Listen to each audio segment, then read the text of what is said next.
Paramashivoham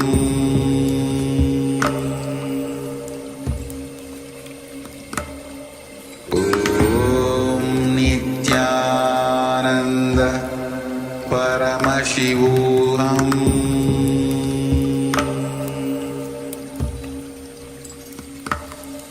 Om Nithyananda Paramashivoham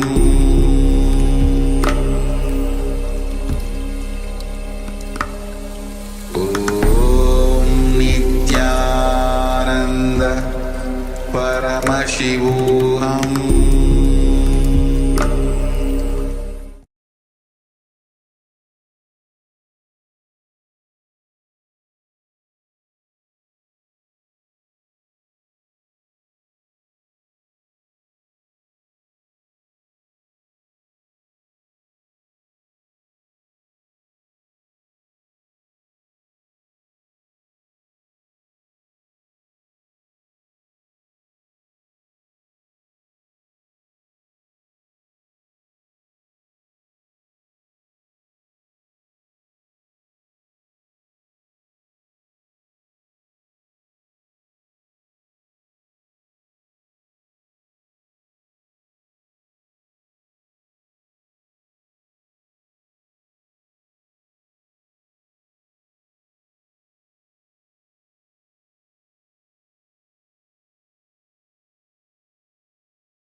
Nithyanandam.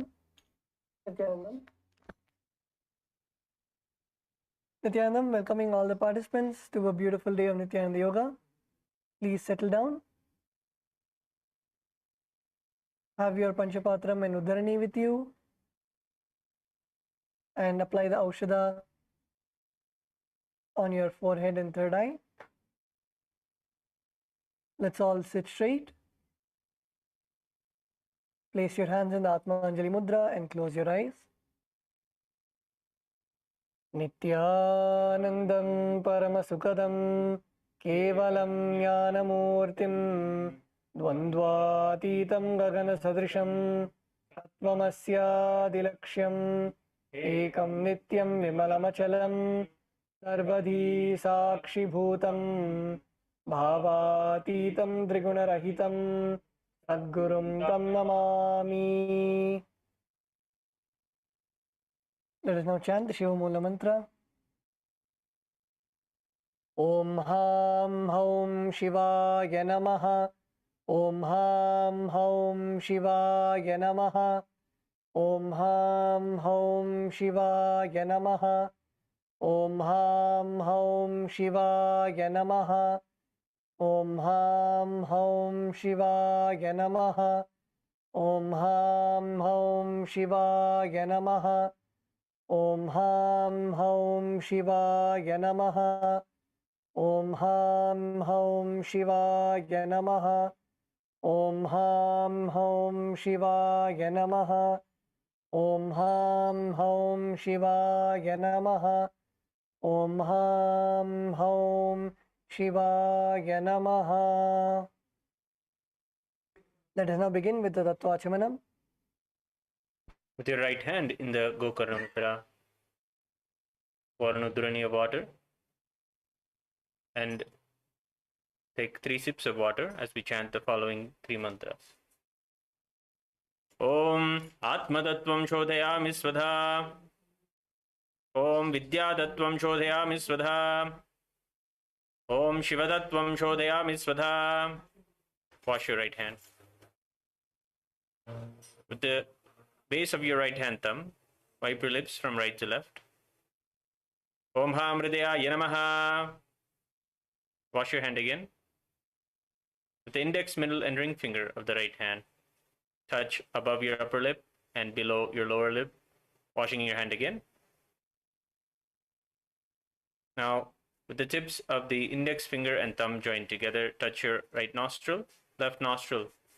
With the tips of the ring finger and thumb joined together, touch your right eye, right ear, and left ear. Wash your hand one more time.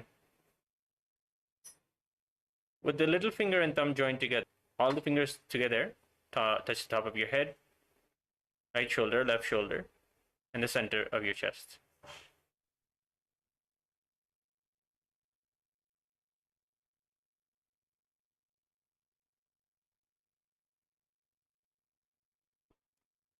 Let us now begin the Sankalpa, the conscious resolution.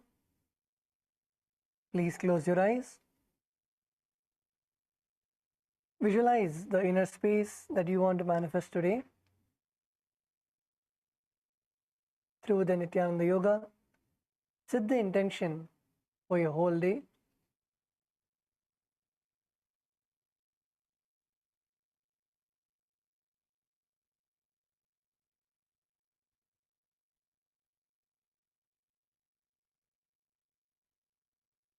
Visualize the reality that you want to manifest today.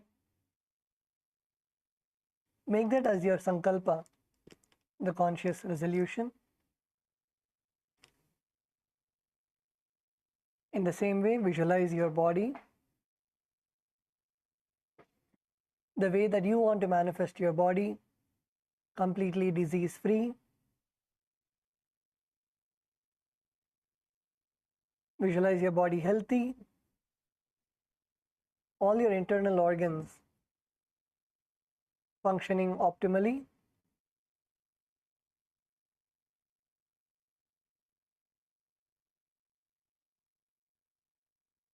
Visualize yourself performing all of the asanas without any discomfort.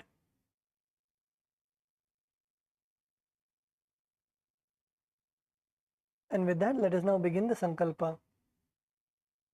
Om Mamopata Samasta Vidakshaya Dvara Bhagavat Sri Nithyananda Paramashiva Prityartham Shri Nithyanandeshwari Paramashiva Shakti Sameta Shri Nithyanandeshwara Paramashiva Prityartham Cha Shubhe Shobhane Muhurte Adya Brahmanaha Dvitiya Pararthe Shri Shvetavaraha Kalpe Vaivasvadamanvantare Ashtavimshati Dame Nitya Yuge Prathame Pade Jambudvipe Bharata Parshe Bharatakhande Meroho Dakshine Pashve Shakhabde Asmin Vartamane Vyavaharike Prabhavadinam Shastyaha Samvatsaranam Madhye Krodhinama Samvatsare Uttarayane Lakshmi Venkateshwara Ritau Kumbhamase Krishna Bakshe Pratipadayaam Shubhastito Shukravasarayuktayam Uttara Phalguni Nakshatra Gandha Yoga Balavakarana Evam Gunavisheshana Vishishtayam Asyam Shubhatito Shri Kailasa Dvadashanta Shyamala Pitharudha Shri Meenakshi Sundareshwara Bhinna Swarupa Parashivaputra Kumara Gurumanya Tulyavatara Shri Parvati Stanyapanalabdha Divya Jnana Vishruda Sakala Nigama Gamasara Bhuta Dravida Veda Pravaktre Shrimad Paramashiva Karuna Simadhigata Muktama Yajudara Shreyana Giyamana Chatra Chamara Shri Chimnaka Haladi Samasta Berada Valyalankrita Jnana Vijnana Chakravarti Sarvajana Sangha Sadhyo Nirvana Diksha Vyapavarga Varsha Jimota Paramata Kalabhakesari Shaiva Siddhanta Sthapanacharya Shri Raja Dhiraja Pandya Maharaja Guru Shavana Shakhyadi Mahandakara Nivarana Jnana Bhanu Vikshana Narhara Dvadochedana Purvaka Shrimad Vrishabhadvaja Sthapaka Shaiva Samaya Kartre Sarvajna Pitharudha Shri Jagat Guru Shri Jnana Sambandha Deshika Swami Vagisha Sundara Manikya Vachaka Swami Nam Avatar Bhuta Shri Jnana Sambandha Swami Punarudrita Shyamala Pita Sarvajna Pita Trinavatyuttara Dvishata Tamaguru Mahasannidhana अरुणगिरि Yogeshwar परंपरागत अरुणाचल सर्वज्ञ पीठ गुरु महासन्निधान कैलास परंपरागत कांची कैलास सर्वज्ञ पीठ त्रयस्त्रिंशदुत्तर द्विशततम गुरु महासन्निधान नित्योत्सव नित्य मंगल नित्य कल्याण नित्य रजित कैलास परंपरागत आदि कैलास नित्यानंद पीठ महासंस्थान सिंहासन पीठ कर्तृ साक्षात् श्री परमशिव समुद्भूत कैलास परंपरागत वैवस्वत मनु इक्ष्वाकु हरिश्चंद्र भगीरथ श्रीरामचंद्र शूरसेन इत्याद्य नवच्छिन्न सार्वभौम चक्रवर्ती परंपरागत चतुष्षष्टि संप्रदाय प्रवर्तक मनुधर्म शासन सूर्यवंश प्राप्त सर्वज्ञ पीठ सुरांगी साम्राज्य मूर्धाभिषिक्त चूड़ामणि साक्षात् श्री परमशिव समुद्भूत कपिल महागुरु पुनरुद्धृत महानिर्वाणी पीठ अष्टोत्तर सहस्र श्री महामंडलेश्वर साक्षात् श्री परमशिव समुद्भूत श्री महागणपति समारंभ नवच्छिन्न पीठाधीश्वर गुरु परंपरा प्राप्त अटल पीठ अष्टोत्तर सहस्रतम अष्टोत्तर सहस्र श्री अटल पीठाधीश्वर धर्म मुक्ति स्वर्गपुर स्वर्ण पीठ त्रयोविंश गुरु महासन्निधान कैलास परंपरागत आदिपीठ सर्वज्ञ पीठ जगद्गुरु श्री कैलास पुनरुद्धारक श्री कैलास परमाचार्य श्रीमद् परमहंस परिव्राजकाचार्य वर्य सच्चिदानंद प्रणव स्वरूप श्रोत्रिय ब्रह्मनिष्ठ श्रीमद् जगद्गुरु श्रील श्री भगवत् श्री नित्यानंद परमशिव श्री ज्ञान संबंध देशिक परमाचार्य स्वामिनां प्रीत्यर्थम तेषां पादारविन्दयोः भक्ति सिद्ध्यर्थम गुरुकृपा कटाक्ष सिद्ध्यर्थम क्षेमस्थैर्य वीर्य विजय आयुरारोग्य ऐश्वर्याणाम् अभिवृद्ध्यर्थम धर्मार्थ काम मोक्ष चतुर्विध फल पुरुषार्थ सिद्ध्यर्थम समस्त दुरितोपशान्त्यर्थम समस्त मंगलावाप्यर्थम भगवत् श्री नित्यानंद परमशिव प्रसादेन सकुटुम्बस्य ज्ञान वैराग्य जीवन मुक्ति प्राप्त्यर्थम पूर्ण आरोग्य युक्त धरात्रिक योगिक शरीर सिद्ध्यर्थम परमशिव शक्ति आविष्करणार्थम नित्यानंद योगाभ्यासं करिष्ये।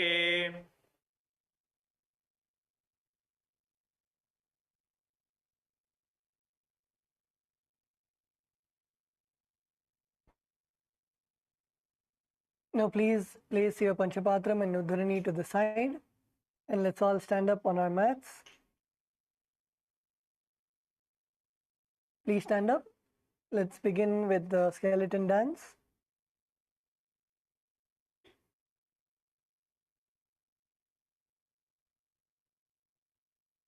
Visualize yourself as a skeleton only with bones, no muscles, no flesh, no skin, and start shaking every one of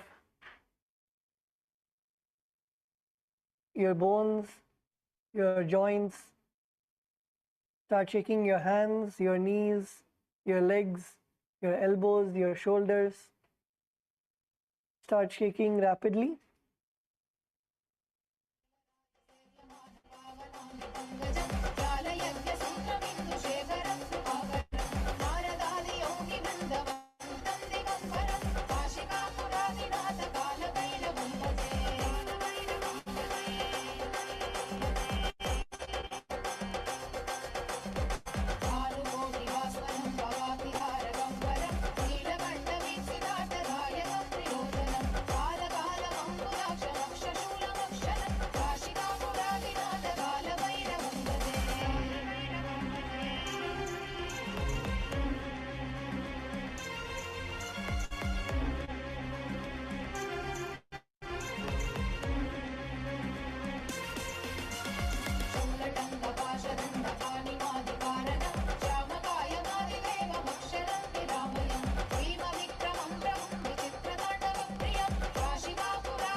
Now relax.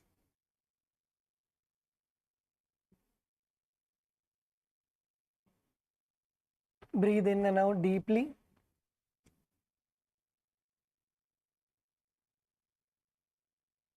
Focus on your breath. Breathe in all the way till your knees and breathe out all the way to your knees. Take long and deep breaths.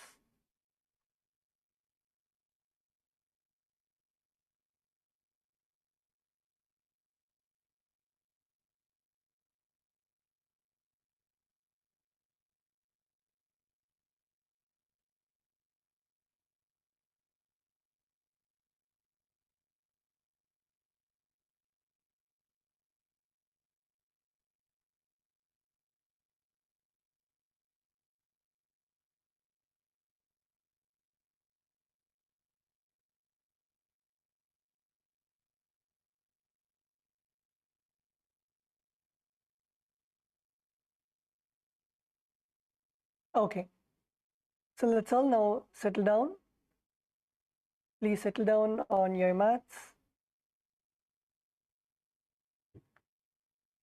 So we're going to continue to perform the Dvitiya Vinyasa Krama, the asanas in the Dvitiya Vinyasa Krama.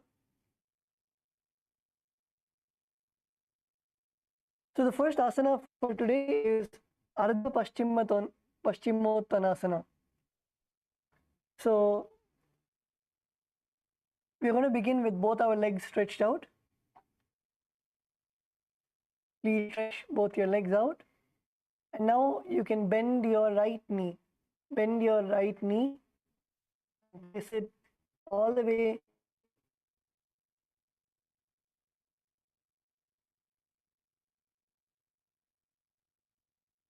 your heels to your perineum.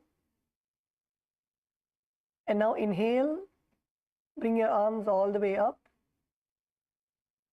And then exhale, go all the way down, just forward and down, hold your toes and bring your head towards the knee. Yes, come on, down, down, down, down. Yes, Kailasa, Malaysia, good. Kailasa, LA. Kailasa, Bolivia. Kailasa, Ecuador.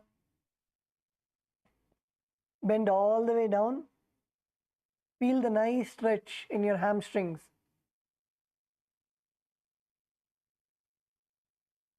Feel the stretch in your hamstrings.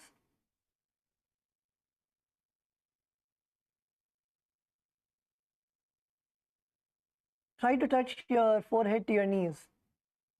Pull your body down. Catch your legs and pull your body all the way down.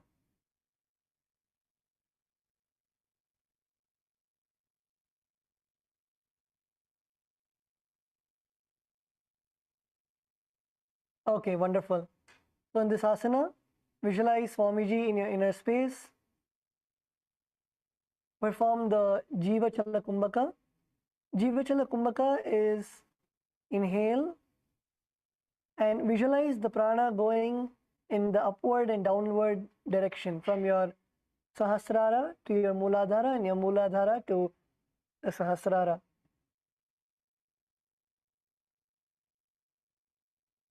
Perform the Moola Bandha. Moola Bandha is contracting your perineum. And the japa Om Nithyananda Paramashivoham. एकं पादं प्रसार्य एकं पादस्य पास्नीना सीवनी सम्पीड्यया हस्तद्वयेन प्रसारिता पादांगुष्ठं धृत्वा जानुपरिमस्तकं न्यसेत् अर्धपश्चिमतानं भवति.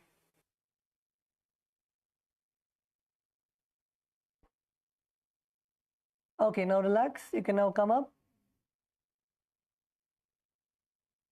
Okay, so how many of you were able to touch your toes? Without bending your knees, how many of you were able to touch your toes? Raise your hands.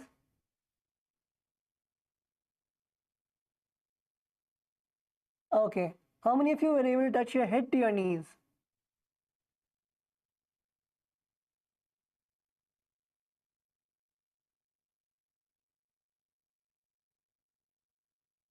Okay.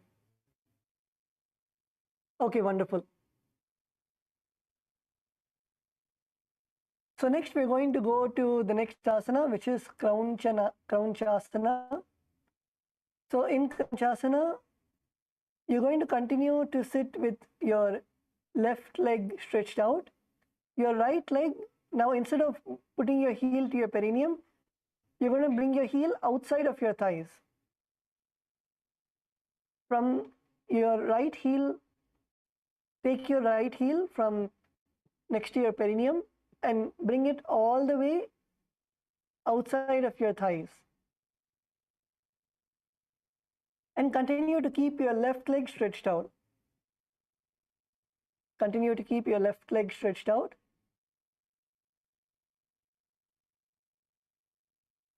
Now what you're going to do is you're going to hold the sole of your left foot.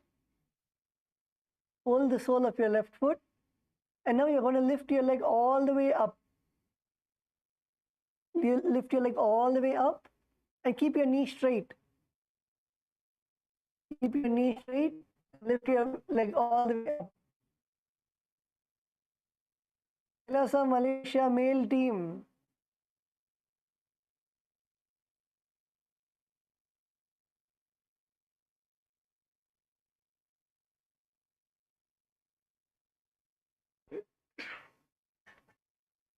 Yes, Ma Yufe, KAILASA Bolivia, Ma Yufe.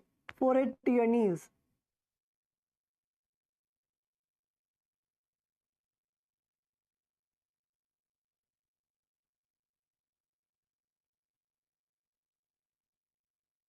KAILASA LA.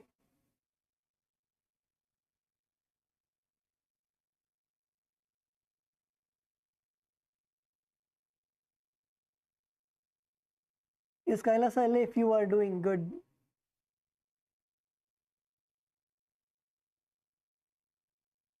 Lift your leg as high as possible. KAILASA Malaysia, Sugunama.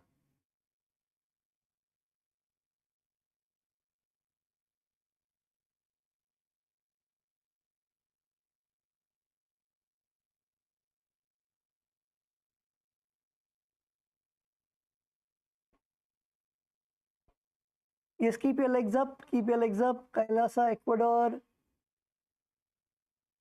KAILASA Ecuador, Paramayoga. Yeah, come on. Pull your knees to your forehead. Pull.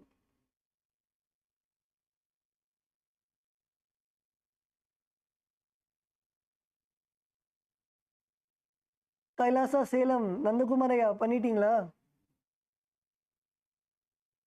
புல் பண்ணுங்க. முட்டி ஸ்ட்ரைட்டா இருக்கணும். முட்டி ஸ்ட்ரைட்டா இருந்து புல் பண்ணுங்க.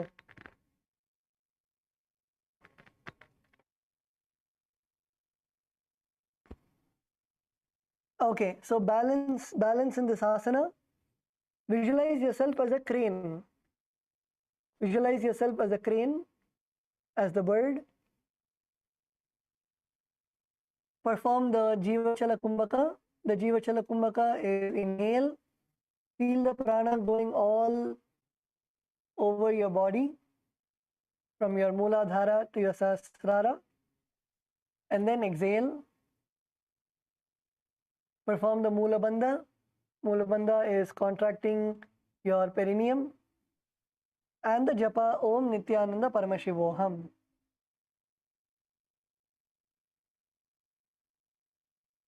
उत्तानपादं क्रौञ्चं च मरीचिं वीरभद्रकं नटराजं त्रिकोणं च सप्ताङ्गष्टप्रसारणे.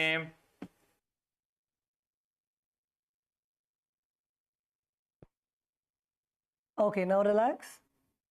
Now we're going to do this on the other side. So this time bend your left leg, bring your heel to your perineum, your right leg out, and now inhale, put your arms all the way up, and then exhale, bend forward and down, touch your toes with your hands, and bring your forehead all the way down to your knees. Yes, come on, go down, down, down, down.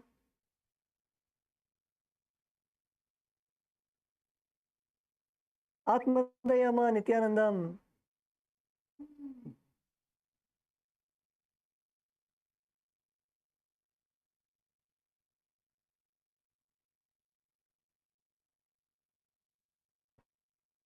Kailasa, Salem, Kumara, good. Yes, Kailasa, Malaysia, good. Stay down. Even if it's paining, stay down. Let your hamstrings stretch. The more you stretch your hamstrings, the more your body will listen to you. Kailasa, Malaysia, male team. Go down and stay. How much ever you can, go there and stay. Don't come up.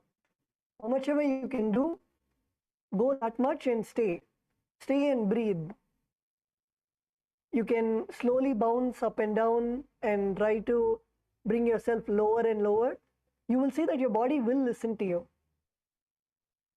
You just need to drop the resistance, drop the thought of the pain. If you keep on the pain, you will see that you will have resistance. When you unclutch and when you focus on doing the asana, drop the pain at Swamiji's feet and you focus that you have to do the asana. Visualize yourself doing the asana and then get into the asana.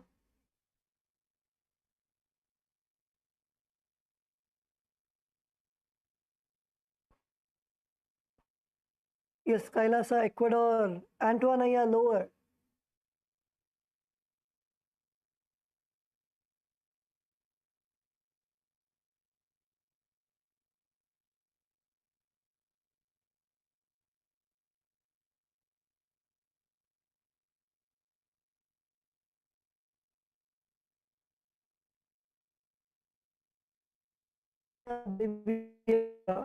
Yufe, good. Shodrishi Shakti, good. Ma Shakti, good.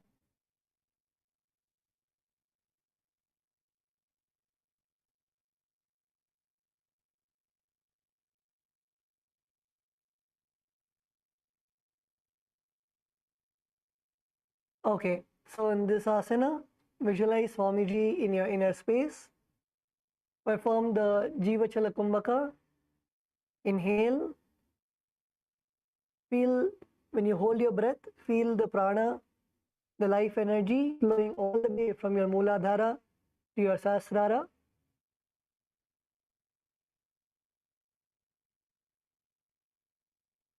And then exhale. Perform the Moola Bandha, contracting your perineum. And the japa Om Nithyananda Paramashivoham. एकं पादं प्रसार्य एकं पादस्य प्रास्निना सीवनी सम्पीड्याय हस्तद्वयेन प्रसारित पादाङ्गुष्ठं धृत्वा जानुपरिमस्तकं न्यसेत् अर्धपश्चिमत्तानं भवति. Now relax. You can now come up. The next asana is Kraunchasana on the other side. So bring your left heel from the inside of your perineum to the outside of your thighs.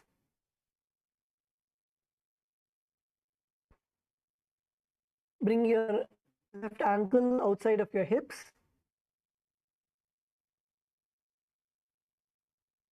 And now catch the soles of your ankle of your right foot. And now lift your right leg all the way up to the air.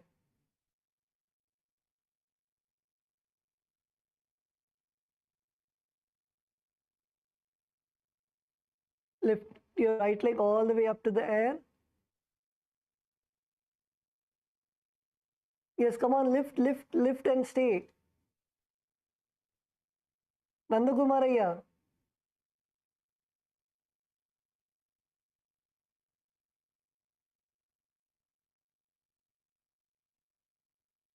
ஐயா உங்களோட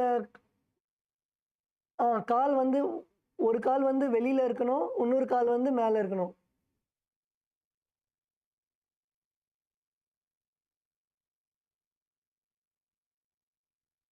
நந்தகுமாரையா balance பண்ணணும். You need to balance. Yes, Kailasa, Ecuador. Paramayoga, yeah, closer, closer. Bring your knee closer to your forehead.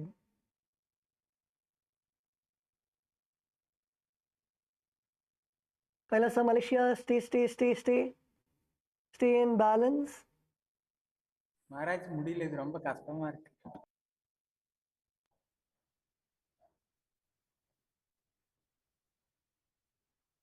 Kailasa, male team. Ugnanaya and Shaktilaya gave up.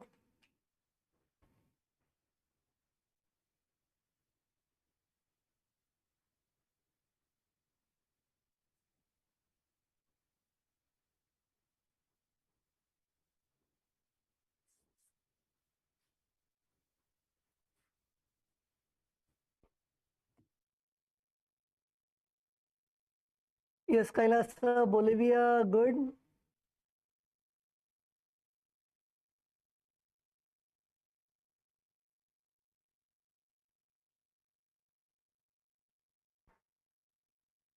Okay, so in this asana, visualize yourself as a crane, as the bird. Perform the Jivachala Kumbhaka, that is inhale, hold your breath. When you hold your breath, visualize the prana going all the way from your Mooladhara to the Sahasrara. Perform the Moola Bandha. Moola Bandha is contracting your perineum. Japa Om Nithyananda Paramashivoham.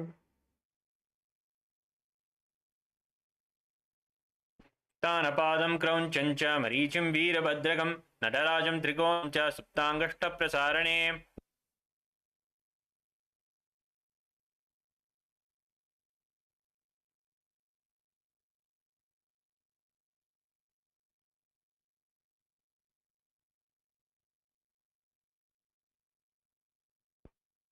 Okay, now come back to a seated position. You can now relax your, you can relax your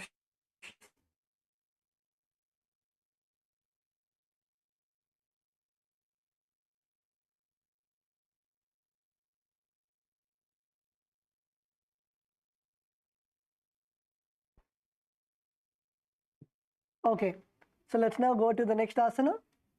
The next asana is Swastika asana. So in this asana, you're going to sit in a cross-legged position, but you will sit with your soles between your thighs and calves. So first take your left foot and place it in between place it behind your right knee. And then take your right foot and place it inside of your left leg. Your foot should be in between your thighs and your calves.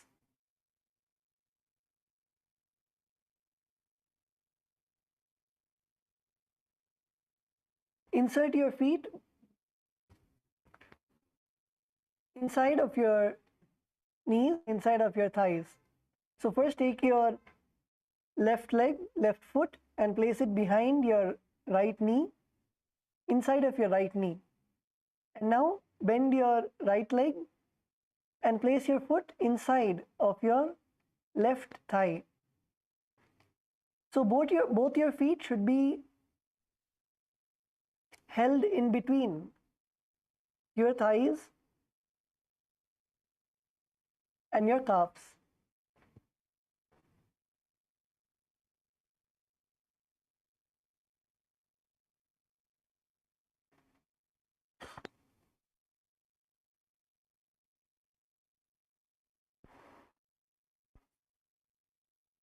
Yes, Kailasa, Bolivia, Ma Yufe. Yes, you put one leg inside. Now take the other foot and put it inside of, take your right foot and put it inside of your left leg.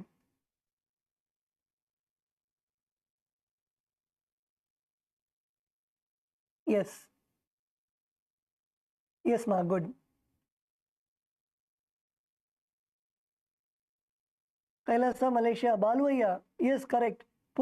Now put your other foot inside. You can put it from down. Baluaya, take your leg from down and put it inside. From up, yeah. From up, it will not be that easy. Good.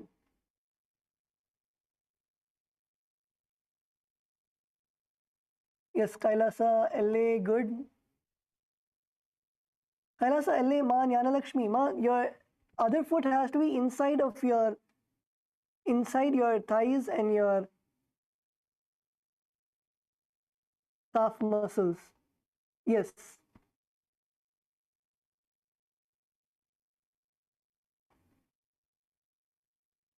Okay. Now sit with your spine straight.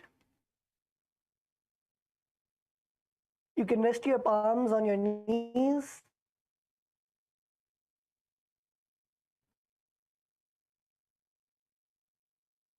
Embody peace, well-being, good fortune, and prosperity.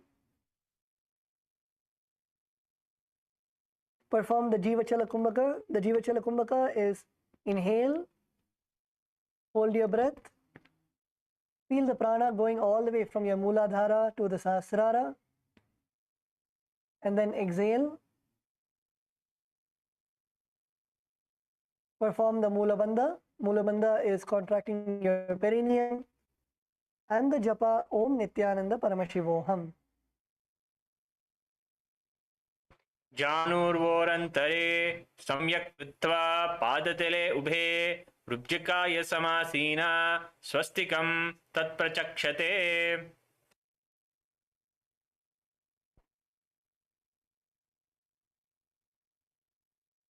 Okay, let's now go to the next asana. The next asana is Gorakshasana. In Gorakshasana, continue to keep your feet in the same position. Now you're going to cover your heels with your respective hands. Cover your heels with the respective hands. And this asana, you're going to perform the Jalandhara Bandha. Jalandhara Bandha is placing your chin on your chest, lock your chin to the chest, and hold your breath. So inhale, bring your chin to your chest, and hold your breath for as long as possible. And then exhale.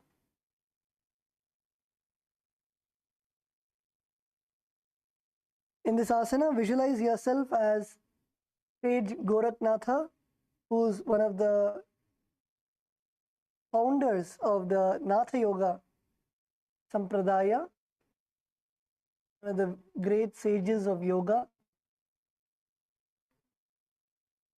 Perform the Jivachala Kumbhaka also. When you hold your breath, visualize the prana, the life energy going all the way from your Mooladhara to the Sahasrara.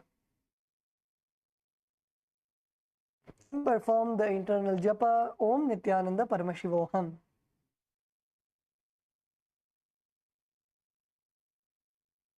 जानूर्वोरन्तरे पादौ उत्तानो व्यक्त संस्थितो गुल्फो चाद्य हस्ताभ्याम् उत्तमाभ्यां प्रयत्नतः कण्ठसंकोचनं कृत्वा नासाग्रमा अवलोकयेत्.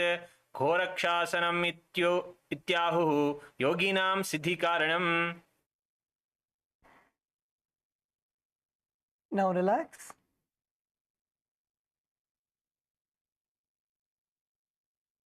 Now release your legs from the asana. The next asana is Bhagasana 2. So in this asana, you're going to bring your left heel. You can stretch both your legs out. Bring your left heel to the perineum. Bring your left heel to the perineum. And then bring your right foot on your left thigh.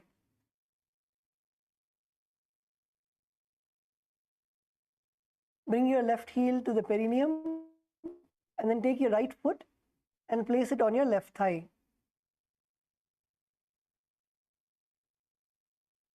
Now in this asana, we are going to perform the Shanmukhi Mudra. So the Shanmukhi Mudra is bringing your fingers to your face, covering all your senses. So place your little fingers below your lips, your ring fingers above your lips, your middle finger to your nostrils, your index finger to your eyes, and your thumbs to your ears. Inhale deeply and then hold your breath. When you hold your breath, cover all of your senses. Press gently, don't press too hard. Press gently and cover all of your senses, your ears, your eyes, your nose, your mouth. Cover all of your senses and gaze at the third eye. When you cover all of your senses, visualize Swamiji in your third eye. And then release and exhale. Let's do it again together. Again, bring your hands to the Shanmukhi Mudra. Place your little fingers below your lips, ring fingers above your lips, middle fingers to your nose, index fingers to your eyes, and thumbs to your ears. Deeply, and then lock all of your senses. Lock all of your senses and hold your breath for as long as possible.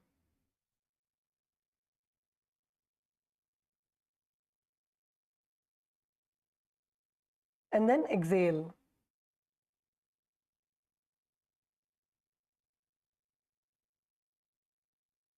Visualize Swamiji in your third eye. Perform the Mula Bandha. Mula Bandha is contracting your perineum. And perform the japa Om Nithyananda Paramashivoham. Shadya Pedyaniyam Pruvi Manolatva Stiram Manaha Evam Vidhasanam Yatra Tatra Sadho Bhagasanam.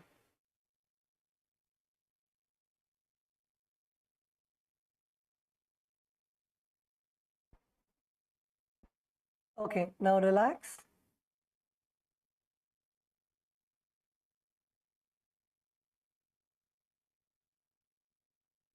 The next asana is Yogasana 2. So in this asana, again you can stretch your legs out. You're going to bring your feet on top of your opposite knees.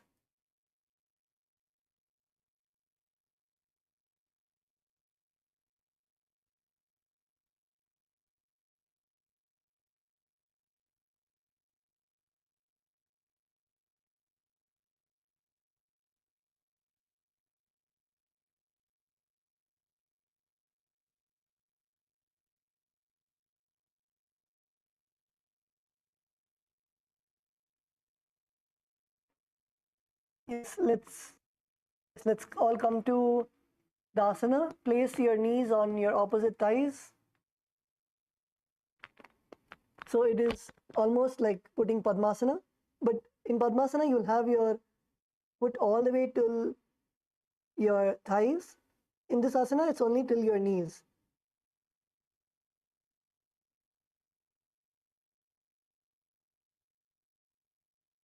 Yes, Kailasa, Malaysia.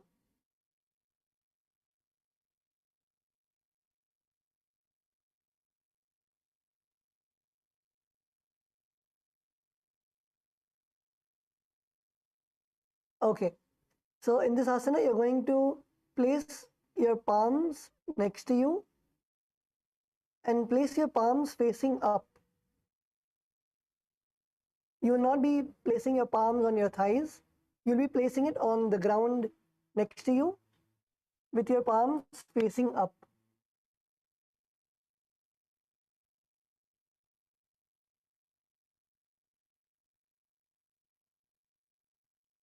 Keep your spine straight.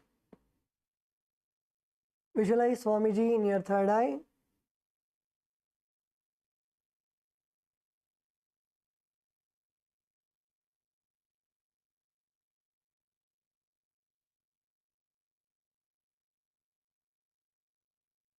In this asana, the pranayama is the Kaka Chanchu Kumbhaka.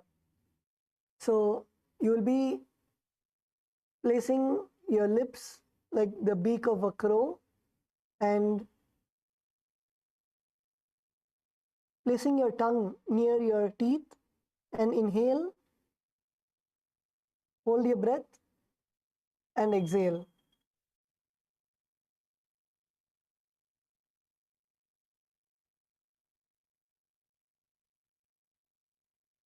Perform the Mula Bandha.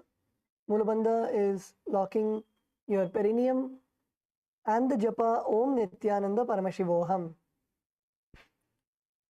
पूरकेर्वायुमाकृष्य नासाघ्रमवलोकयेत् योगासनं भवेदेतत् योगिनां योगसाधने.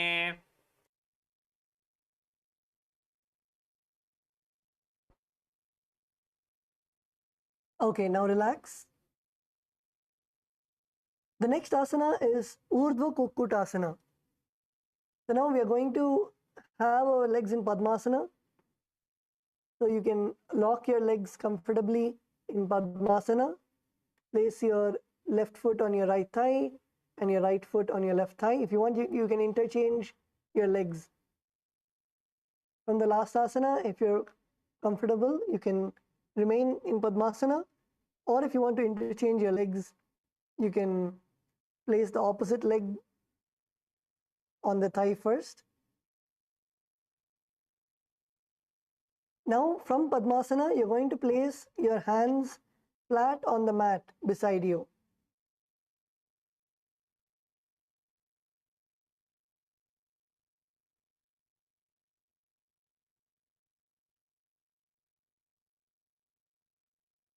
Place your hands on the mat beside you. And now you're going to lift your knees off the ground. You're going to lift your whole body off the ground.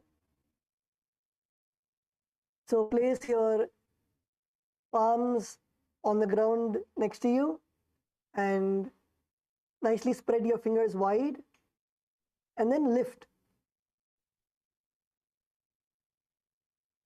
Lift your whole body up.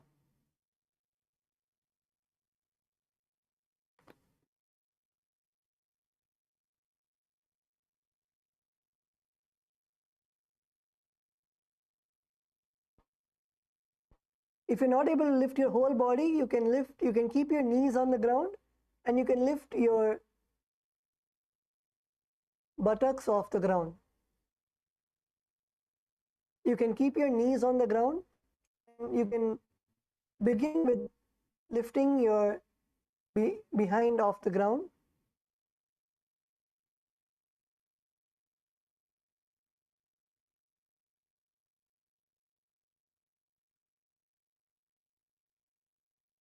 Yes, come on, Kailasa Malaysia male team, Shakti Velaya.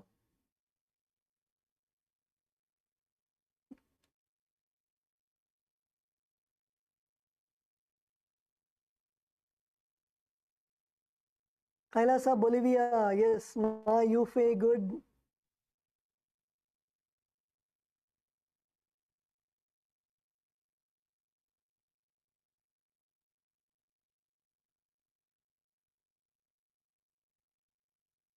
Is that Ma Paramashiva Shakti behind? Ma, did you lift off the ground?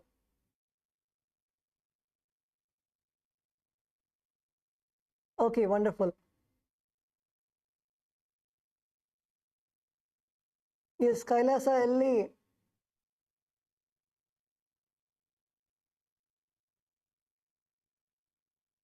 Kailasa LA, lift.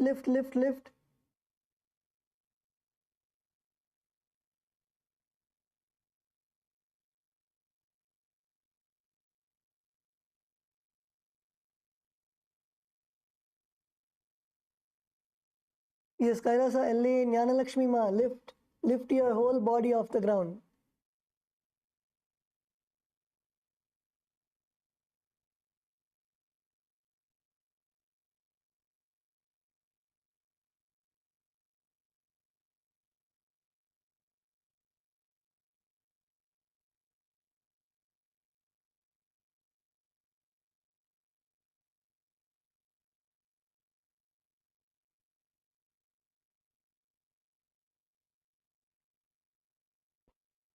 Yes, so in this asana, visualize yourself as a rooster. Perform the Kakachanchu Kumbhaka, which is placing your lips like the beak of a crow. And inhale, hold your breath, and exhale. Perform the Mula Bandha, contracting your perineum, and the Japa Om Nithyananda Paramashivoham. वाशिष्ठमदकौण्डिन्यम् ऊर्ध्वकुक्कुटमेव च अष्टावक्रमतोत्तानं मयूरं सेतुबन्धनम्.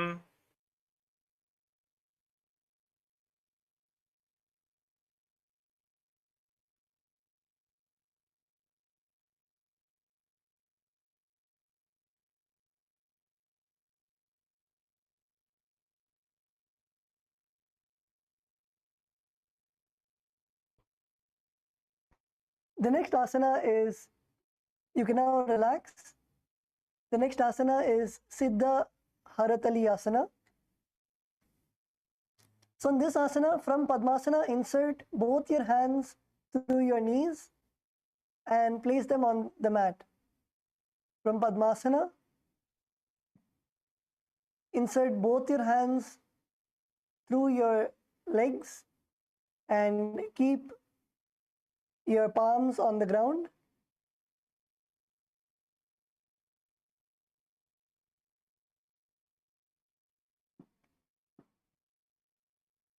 Yes, Kailasa, Malaysia.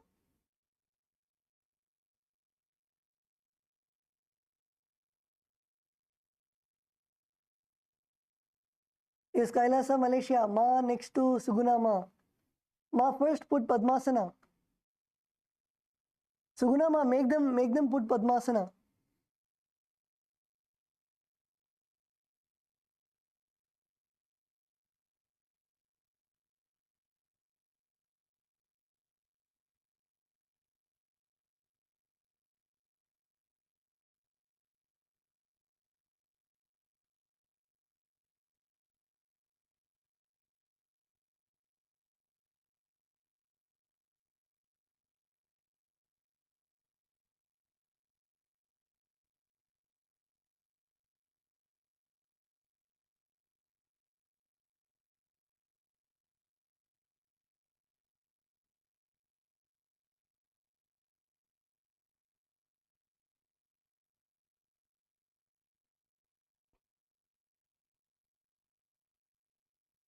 Yes, Kailasa, LA, Atmadayama. Atmadayama, you are requested to come to the front next to Nyanalakshmi Ma. Atmadayama is hiding, Ma Virupaksha is hiding.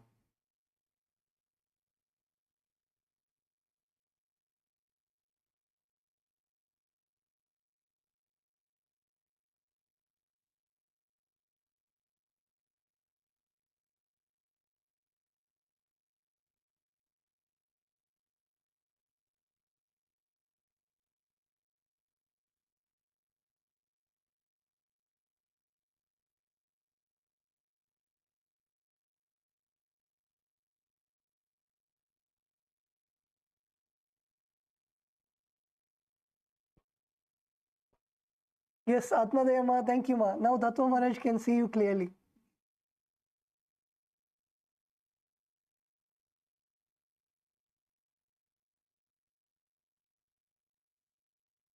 Yes, Kailasa, Ecuador. Kailasa, Ecuador, Antoinaya, Padmasana. At least if you're not able to do Padmasana, you can do Ardha Padmasana. So put one leg on top of your thigh.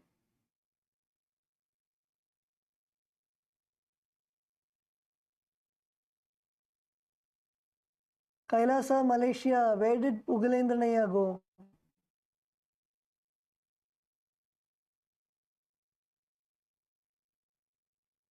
Okay, so in this asana, visualize Swamiji in your inner space. Perform the Kakachan Chukumbaka. So place your lips like the beak of a crow and inhale.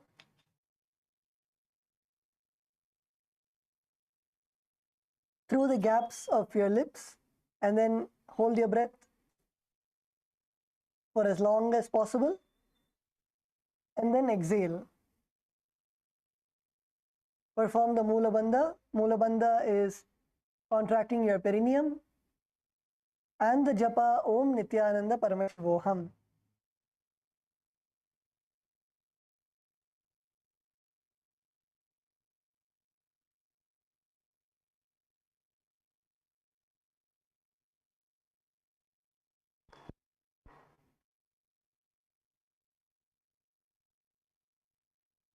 प्रथमं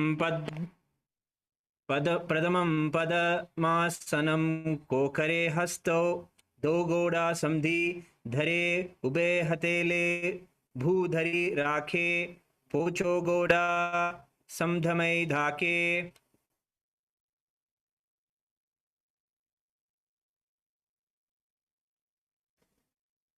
Okay, now relax. The next asana is Hansasana. So in this asana, you're going to continue to remain in Padmasana. And like the previous asana, Siddhaharitali asana, you're going to put your hands inside of your legs and place your palms on the ground. And then you're going to lift your thighs all the way up. You're going to lift all your thighs all the way up. So your legs are above the mat.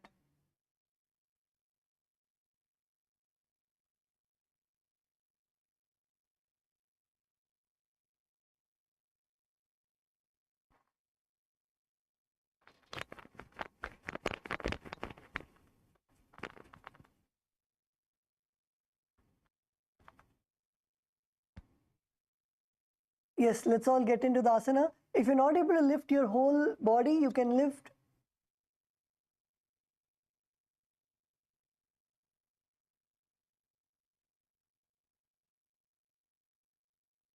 If you're not able to lift your whole body up, you can lift your legs alone. You can lift your legs alone and bring your legs all the way to your shoulders.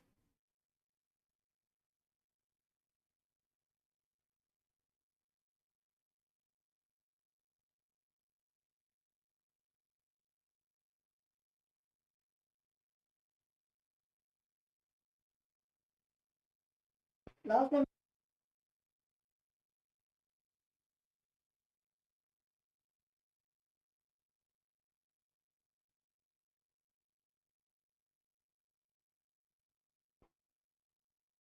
Yes, come on, lift, lift, lift. KAILASA, LA.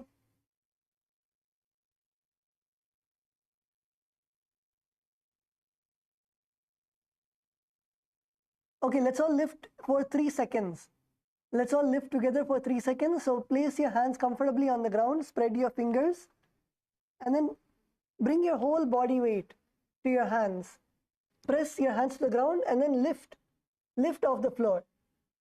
3, 2, 1. Now relax.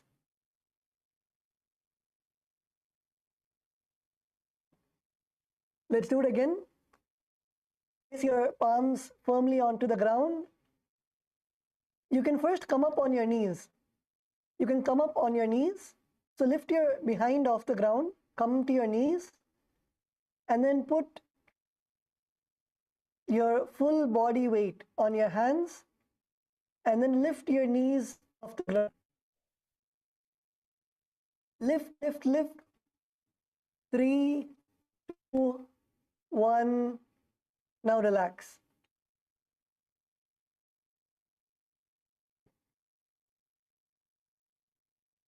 And in this asana, visualize yourself as an elegant swan.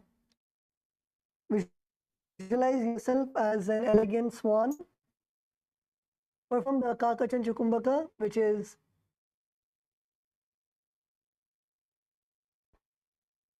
Perform the Kakachanchu Kumbhaka. Place your lips like a beak of a crow. And perform the Mula Bandha. Mula Bandha is contracting your perineum. And the Japa Om Nithyananda Paramashivoham.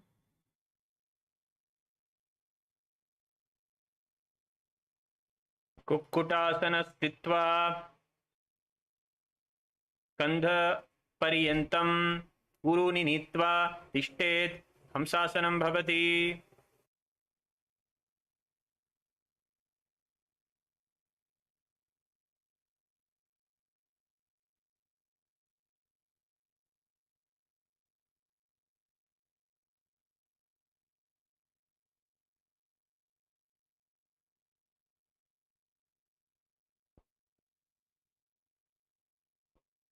Okay. Now relax. The next asana is Karmukasana. So in this asana, you're going to again place your legs in Padmasana. So you can stretch your legs and relax your ankles, rotate ankles, pull your toes towards you and away from you. Now come back to Padmasana. Place your left leg on your right thigh and your right leg on your left thigh. And come on to your knees. Come on to your knees. And now you're going to put both of your hands inside of your thighs. Place both your hands inside of your thighs and bring your hands behind you. Take your fist and place your forehead to the ground.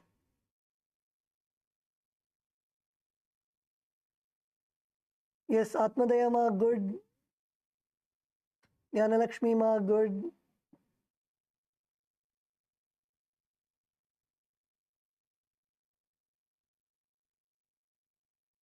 Yes, Kailasa LA, come on. Everybody come to the asana. Kailasa Salem, Nandakumaraya.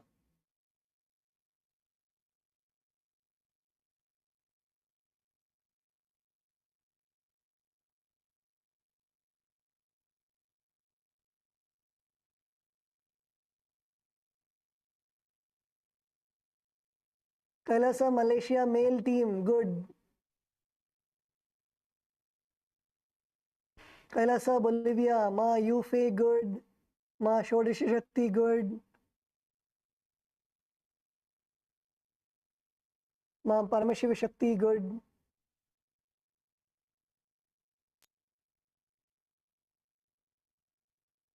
Okay.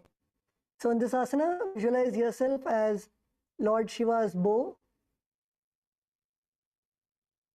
Continue to perform the Kakachanchu Kumbhaka, that is, place your mouth like the beak of a crow and inhale, hold your breath and exhale. Perform the Mula Bandha, contracting your perineum, and the Japa Om Nithyananda Paramashivoham. प्रथम पदम आसन को करे घोड़ा समदिमाही करे ताप तरफा दूसरी कर धो आने पोन्या ऊपर समधिले थाने.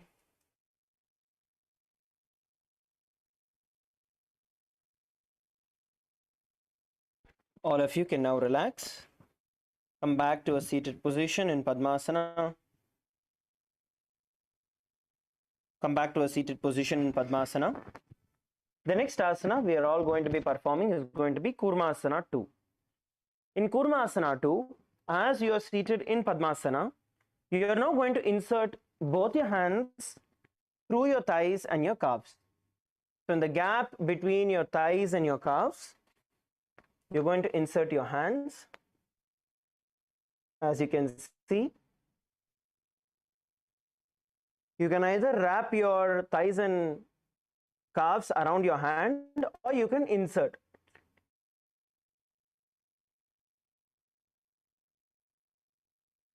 So we'll show it to you once again. So from the seated position, now bend one leg and insert it. Insert your palm, insert your hand, and now insert the other hand in between the gap. Pull your feet into Padmasana. As you are in this position, you're now going to try and bring your palms touching your neck. Bring your palms touching your neck. Try to get your palms as close as possible towards your neck. Those who are finding it a little difficult to balance, you can do it with Ardha Padmasana, where you have one foot that is in and try to hold on to your neck with one leg down where you're able to get balance. Let's all perform the Kurmasana.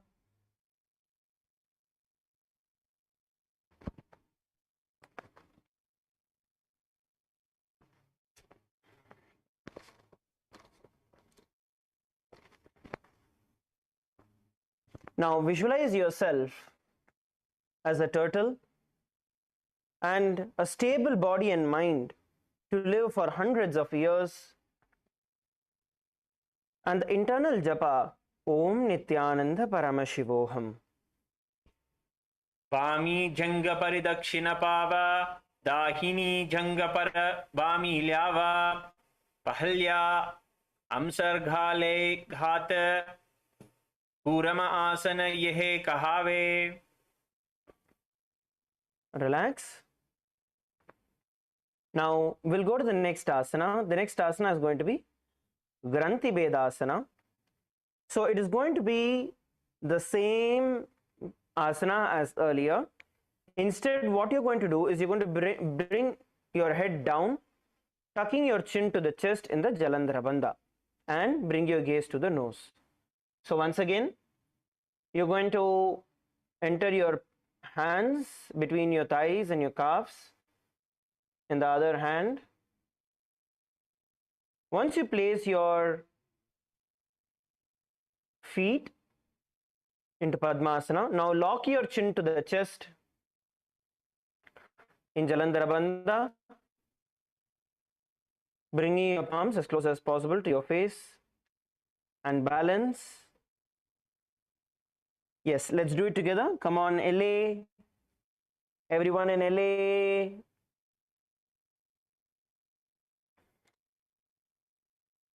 Insert your hands in between your thighs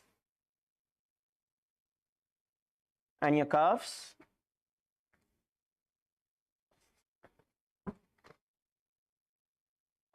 And tuck your chin to the chest. Tuck your chin to the chest and balance.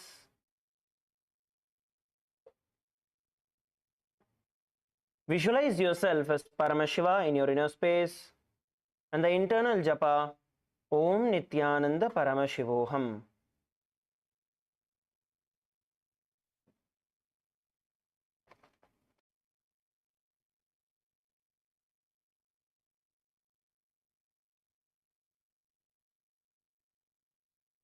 अध्यवक्षे Neelkanth ग्रन्थिभेदासनं शुभं ज्ञात्वा रुद्रो भवेत् क्षिप्रं सूक्ष्मवायु निसेवनात्. Relax. We will now go to the next one.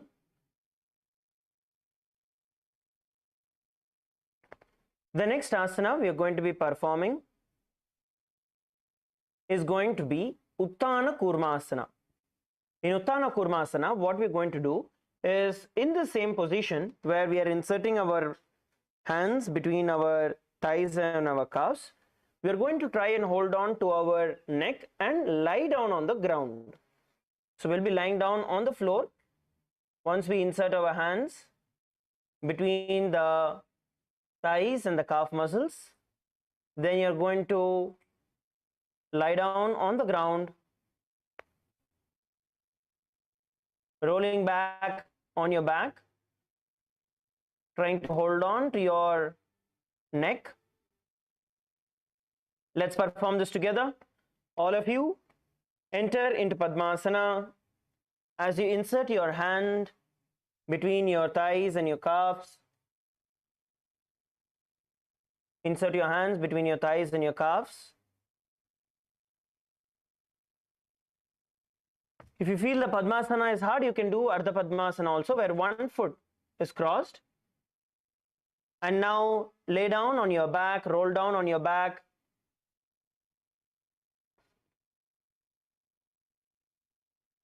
Trying to bring your Padmasana as close as possible to your face. Come on, Parama Yoga, Ecuador. Enter into the asana.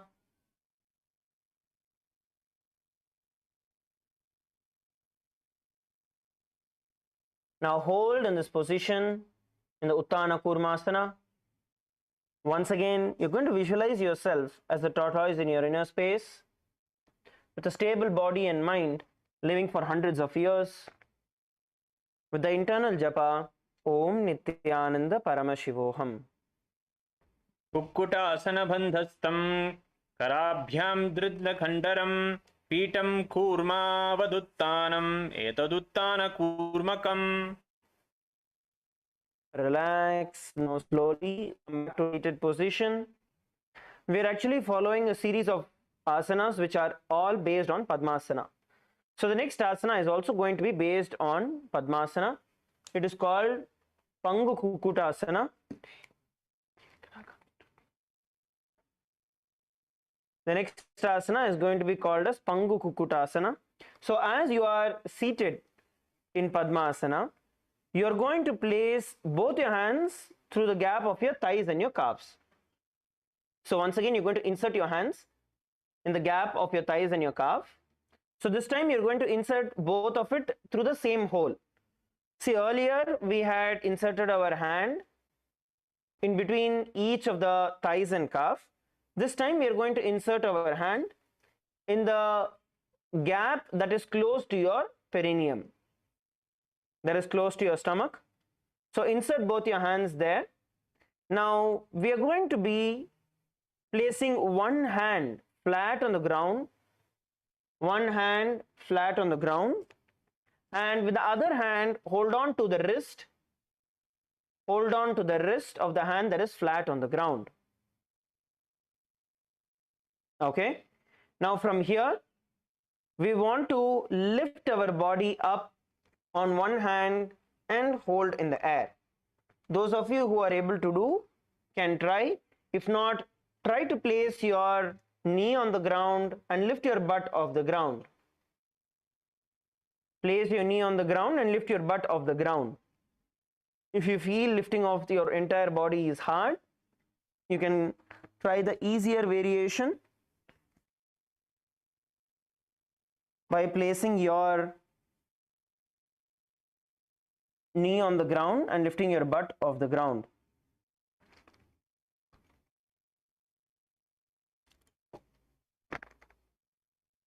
Okay, relax. Once again, we're going to lift it together. Ready? This time we'll do it together. Ready? 3, 2, 1, lift. Visualize yourself as a rooster in your inner space and the internal japa Om Nithyananda Paramashivoham.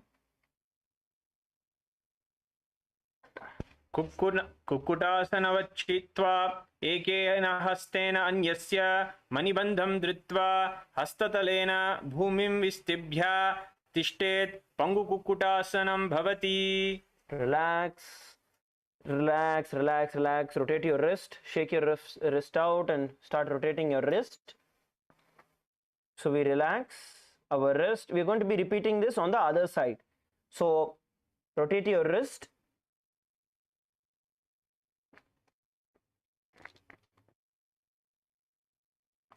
On the other side, bend your wrist front and back.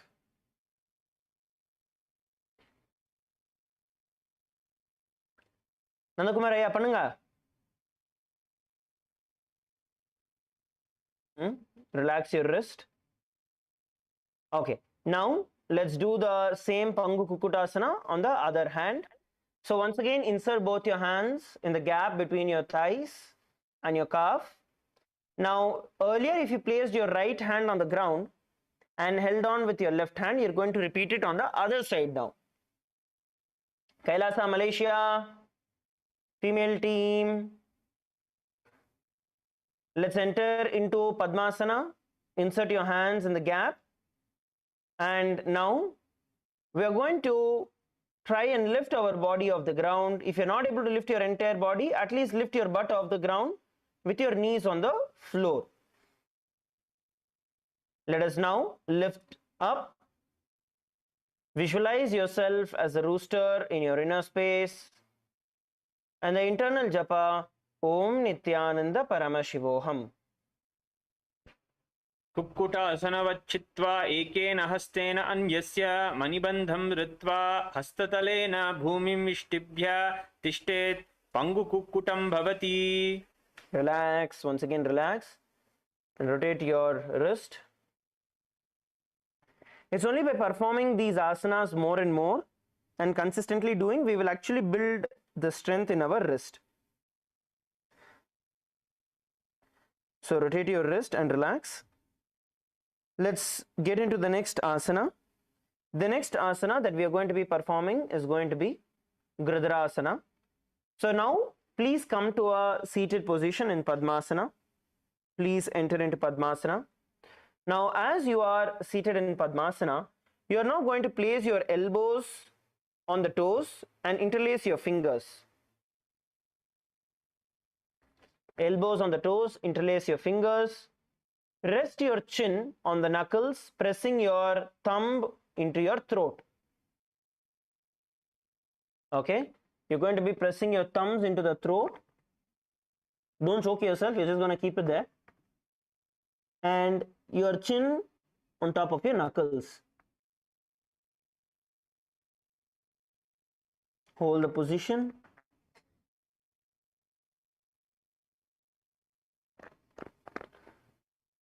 You're going to visualize Swamiji in your inner space and that you've gone beyond all the greed in your life.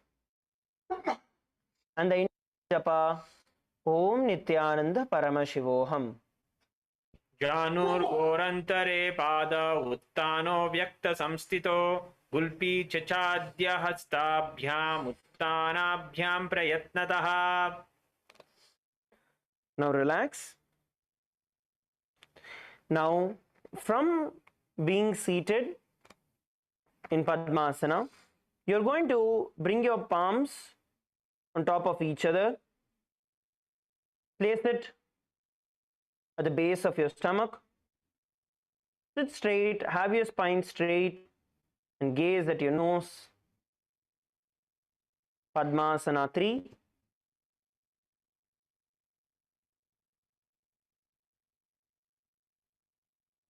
Sit straight, keep your back straight. Spine erect, look forward, not down, look forward.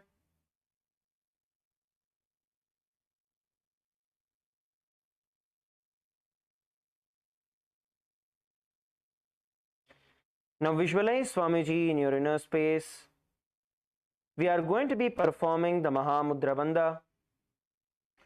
So as you inhale, inhale deeply and lock the air inside you by entering into the Jalandhara Bandha. Bring your chin to the chest and lock the breath.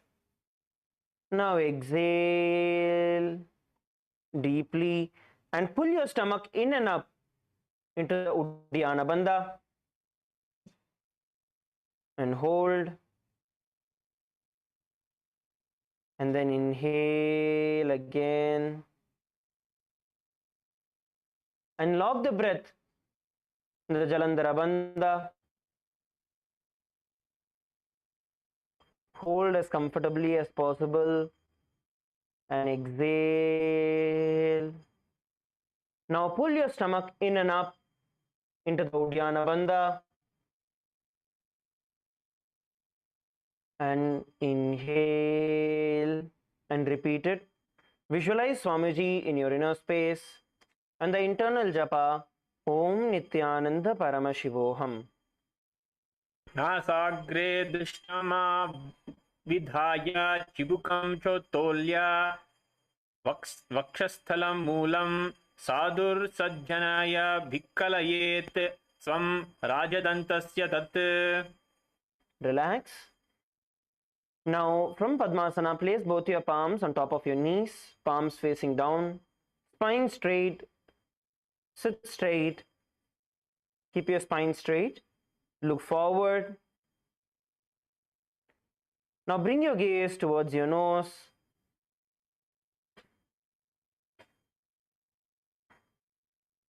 Visualize Paramashiva in your inner space.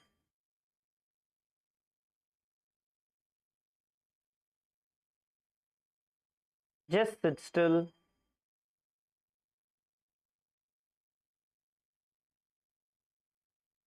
The internal japa, Om Nithyananda Paramashivoham. एतत् पद्मासनं कुर्यात् प्राणुवायुप्रसिद्धयेत् शुभासनं सदा ध्यायेत् पूरयित्वा पुनः पुनः. Relax. Now the next asana we are going to be performing is going to be Karmukasana 2. In Karmukasana 2, as you're seated in Padmasana, you're now going to hook your right hand, index and middle finger around your right toes. And now lift the elbow as if pulling the bowstring towards the back. Place the left hand on the opposite knee and keep your back straight. Now hold your toe and pull it up as much as you can, bringing your elbow up towards your shoulders. And then repeat on the other side. Repeat it on the other side.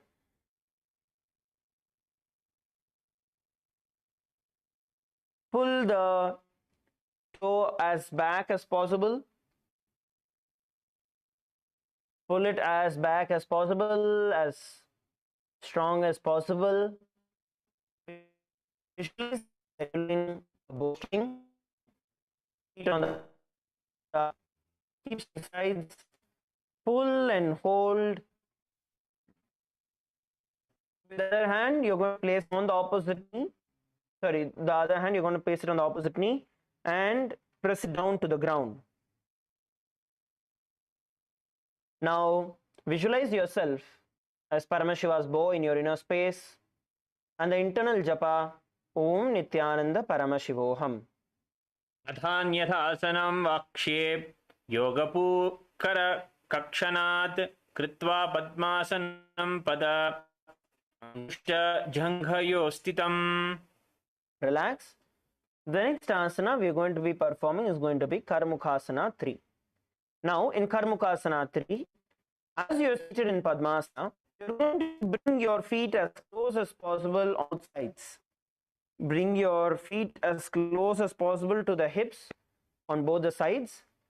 Now, you are going to cross your arms behind your back and try and hold on to the big toes. So, we will do it one hand at a time. So, try to first hold on with one hand and then rotate the other and hold on. Rotate the hands behind the back, cross your arms behind the back and hold on to your feet. Hold one at a time. If you're not able to hold both, try to get one and then the other. Bring it as close as possible. Hold there. Now, you're going to visualize yourself as Paramashiva's bow and you're going to inhale through the tongue straight in like an arrow and engage in all the three bandhas in Mahamudra Bandha. So, you're going to inhale, lock the air in your chest, hold comfortably, and then exhale and pull your stomach in and up into the Uddiyana Bandha.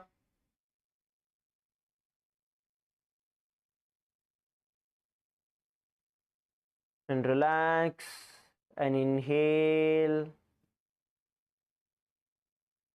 Let us repeat this. Even if your leg comes out or you're losing balance, get yourself back into the posture. Please continue the pranayama and the bandha. Visualize yourself as Paramashiva's bow in your inner space and the internal japa Om Nithyananda Paramashivoham. कृत्वा पद्मासनं मन्त्री वेष्टयित्वा प्रधारयेत् करेण दक्षिणो नैव वामपादान्तिकं ततम्. Relax. The next asana is going to be Dridhasana. In Dridhasana, as you are continuing to be seated in Karmukasana 3, which is in Padmasana, hands crossed behind your back and holding on to the feet, you are now going to lift your chest up and gaze at the third eye. We are not going to be performing the Jalandhara Bandha or the Uddiyana Bandha. Just with the normal breathing, lift your chest up, roll your shoulder blades back, lift your chest up, and bring your gaze to the third eye. Let us all perform the Dridhasana. Please enter into Padmasana. All of you enter into Padmasana. Now bring your hands behind your back. Cross your arms behind your back, trying to hold on 1 foot at a time. At least try and hold 1 foot. Push yourself, and with one hand, the foot that is there on top, at least one side, try and hold it. And open your shoulder blades up and back. Roll your shoulder blades back. Open your chest up. Visualize that you are Paramashiva's third eye. Visualize yourself as the third eye of Paramashiva in your inner space. And the internal japa, Om Nithyananda Paramashivoham. किञ्चिदुत्थानर्हृदो योनासिकामवलिक्यते दृढासनमिदं प्रोक्तं सद्यो रोगविनाशनम्. Relax. Please relax. The next asana we are going to be performing is going to be Nagarasana. In Nagarasana, basically from Padmasana position, you are going to cross your arms behind your back as Karmukasana 3. And now you're going to lay down on your elbows, thighs and your back. So crossing your arms behind. Now lay down on the ground. Lay down on the ground. Bringing your elbows, thighs and back on the floor. So first you cross and then you lay down. Your hands will automatically release after that when you lay down. So cross your hands and then lay down on the back.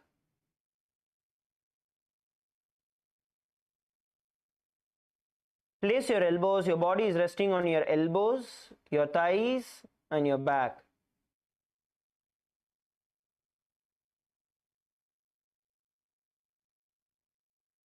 All of you lay down in Nagarasana.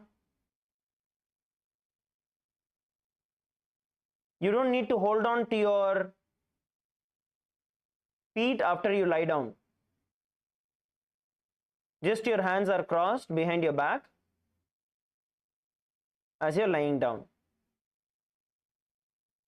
Let's perform the Nagarasana. You're going to be visualizing yourself as a snake in your inner space. And the internal japa, Om Nithyananda Paramashivoham. प्रथम पद्म आसन कोम थाने दो हाथ भामचाम आमने पाद अंगुटा फगड़ आनी सोवै कहून्या कुल्या पानी. Relax as you continue to lay down. We are going to be entering into Kandukasana. Now open your feet out, stretch your feet out, get your hands off your back. Release your hands, release your legs. Lay down on the ground.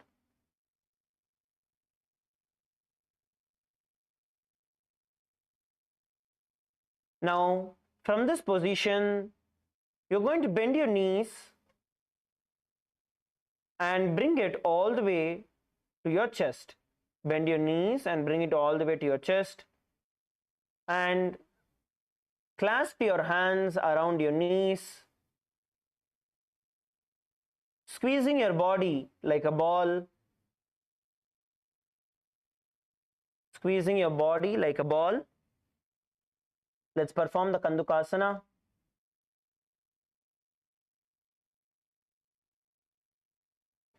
Let us all perform the Kandukasana. Come on, hold and roll yourself as a ball. Tightly hug your feet, bringing your head all the way to your knees, rolling yourself into a ball,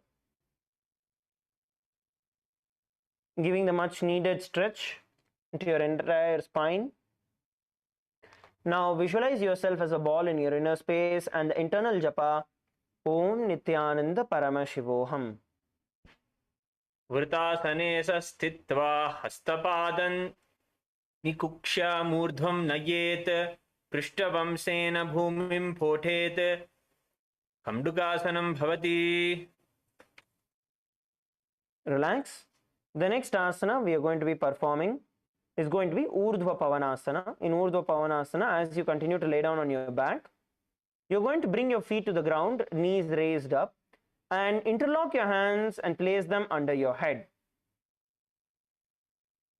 Interlock your hands and place them under your head.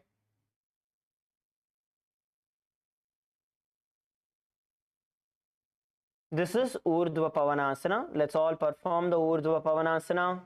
Lay down on your back. All of you lay down on your back, feet on the ground, feet together on the ground, knees up towards the sky, knees are bent up towards the sky, hands interlocked and placed under your head. Hand interlocked and placed up under your head. Lay down.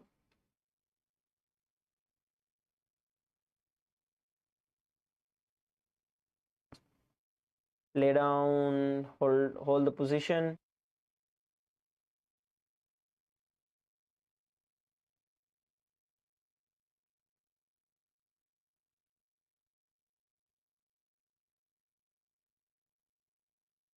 Now, visualize yourself as the Supreme Pontiff of Hinduism, Swamiji, in your inner space, and the internal japa, Om Nithyananda Paramashivoham.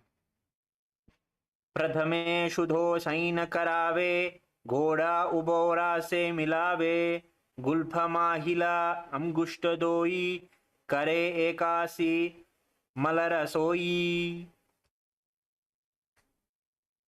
Relax. Now, from this position, we are going to be entering into the Markata Pitasana. In Markata Pitasana, as you continue to be in this same position, you are going to insert your hands under your heels. So you're going to place your hands under the heels, palms facing upward, palms facing up. Insert your hands under your heels, palms facing up. And then now you're going to lift your hips off the ground. Lift your hips off the ground so that your whole body weight is resting on your shoulders. Your upper body is resting on your shoulders. Lift your hip off the ground.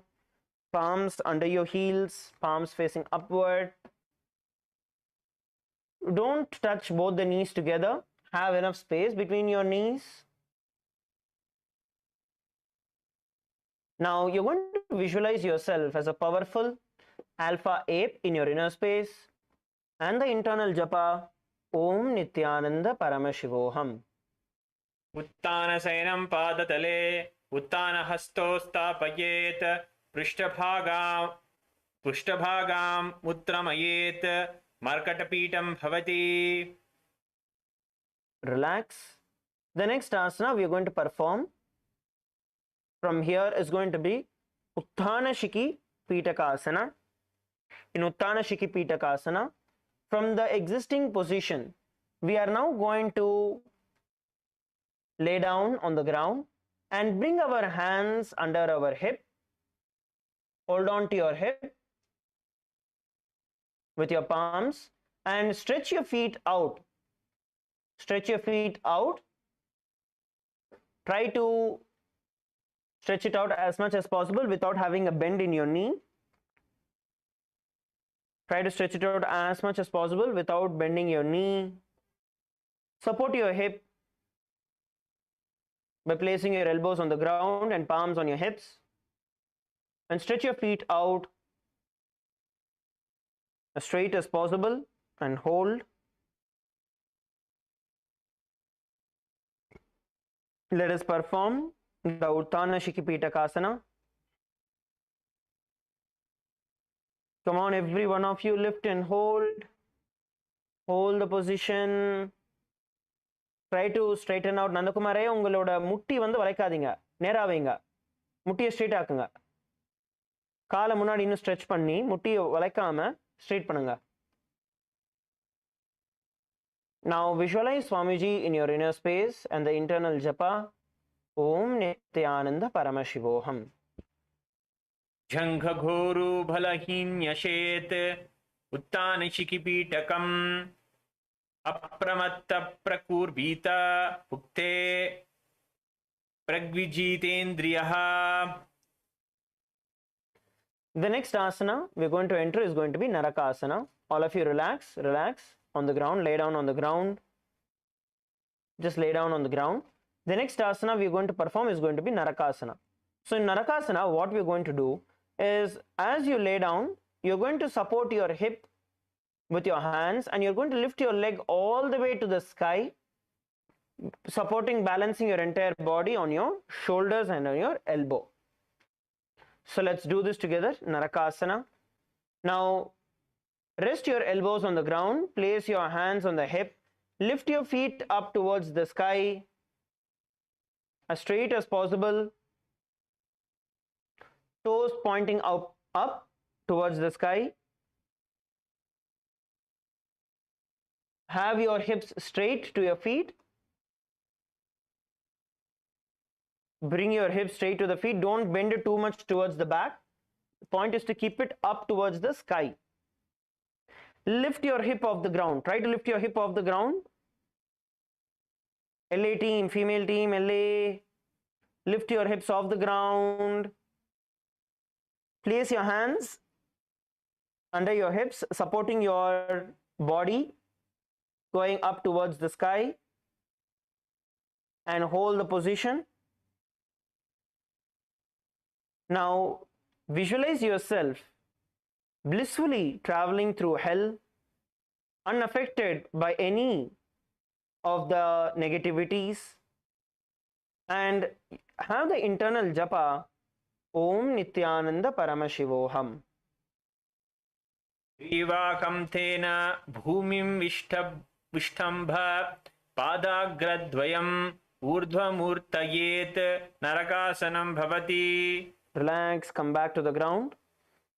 Come back to the ground. The next asana we are going to be performing is going to be Tiriyan Naukasana.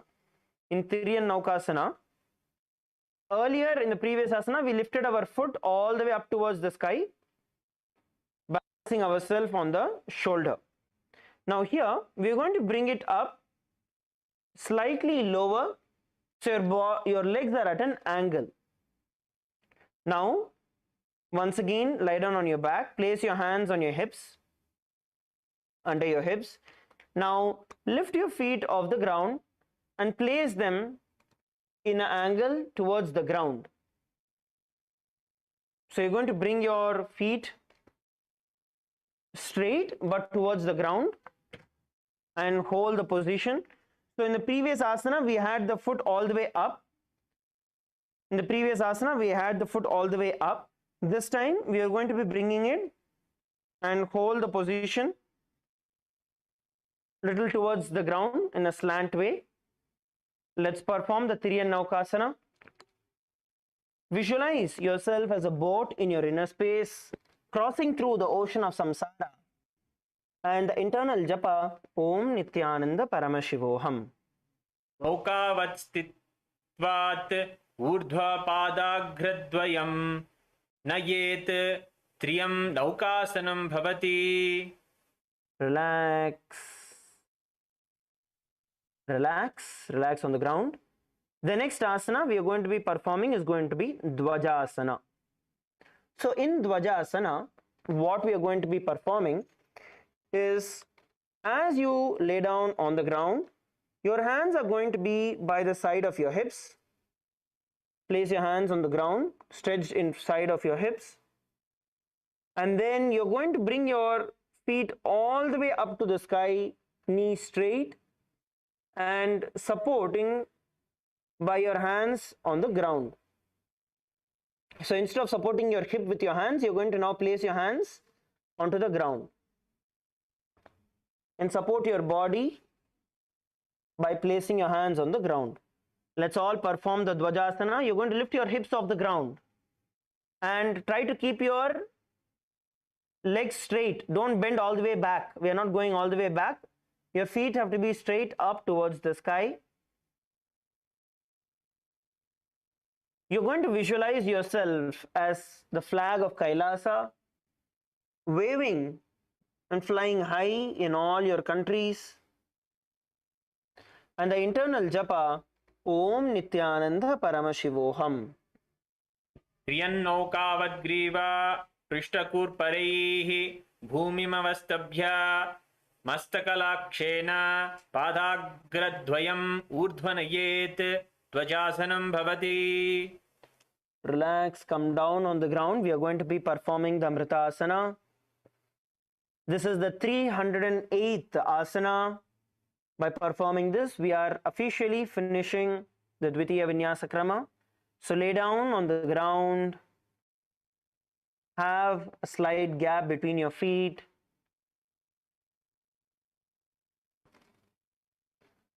Lay down on your back.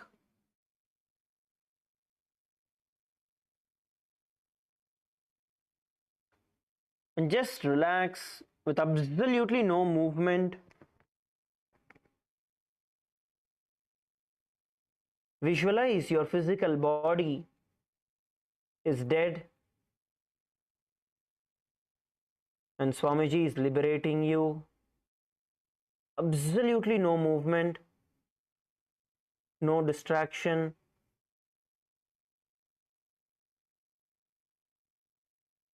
Literally lay dead.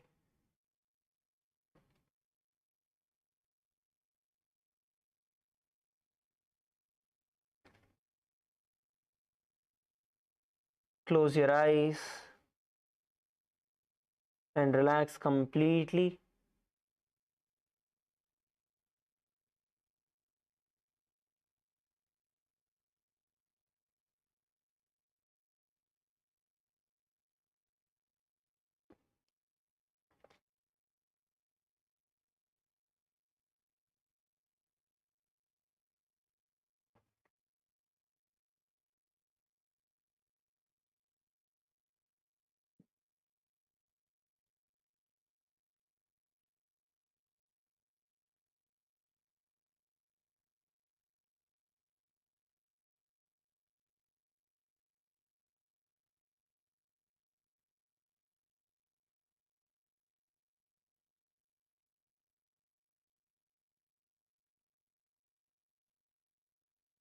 Stay still.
Just lay down still.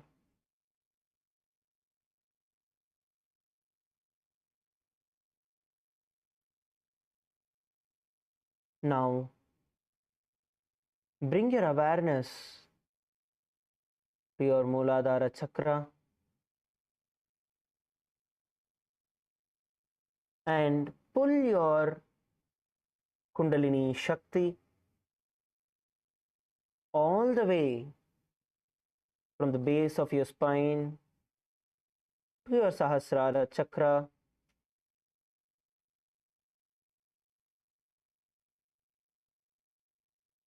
Visualize the Kundalini Shakti wrapping your entire body like a cocoon.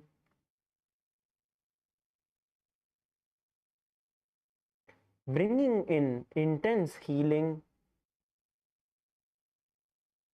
and consciousness into your entire body. Visualize the Kundalini Shakti as the two snakes intertwining continuously around your body.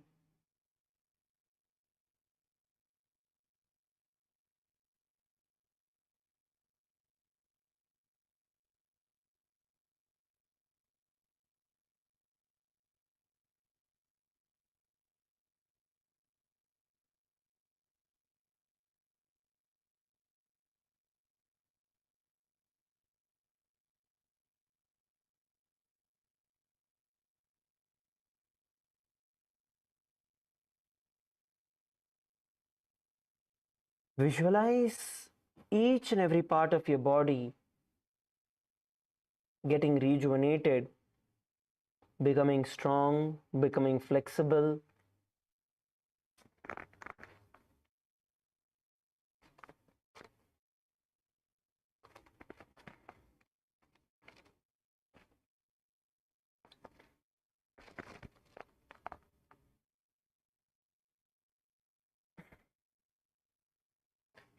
Now, slowly bring awareness to your toes, to your fingers. Slowly start moving them.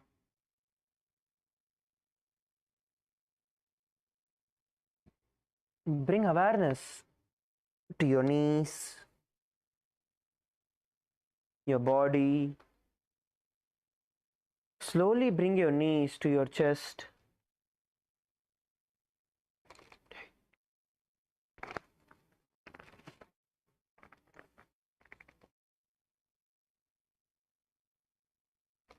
And rotate your body left and right.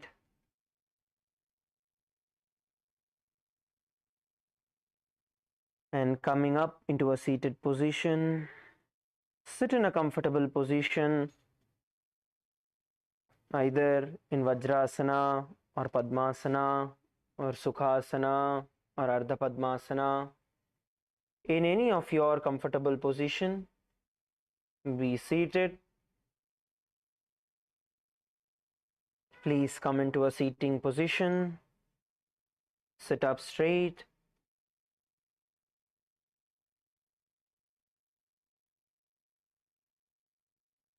Please sit up straight.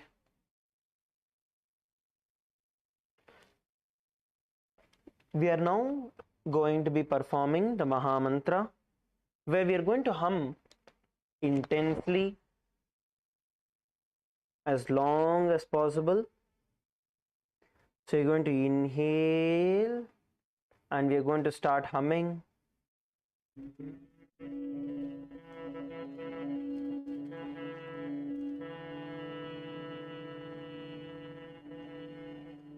Bring your focus to the Vishuddhi chakra, your throat center, and hum intensely.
Inhale as deep as possible and hum as long as possible.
Hum intensely.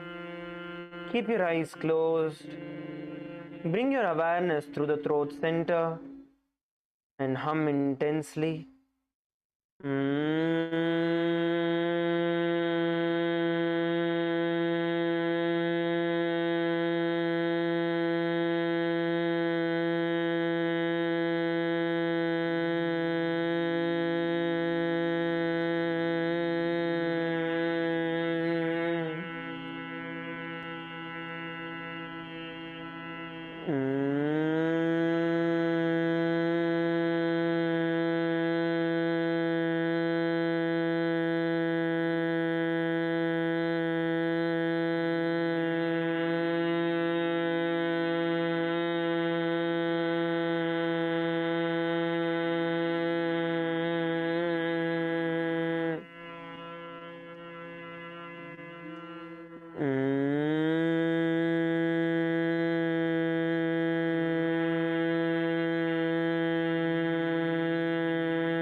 Now relax and just sit still in absolute silence.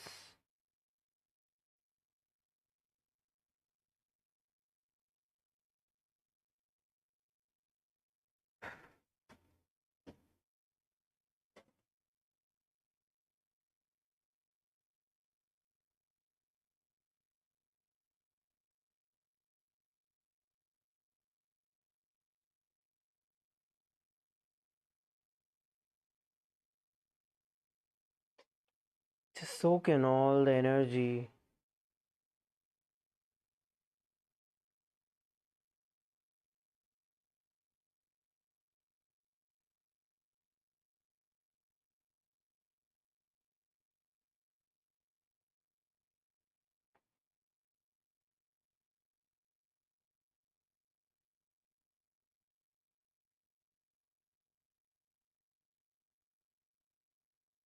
Sit unclutched.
Sit unclutched.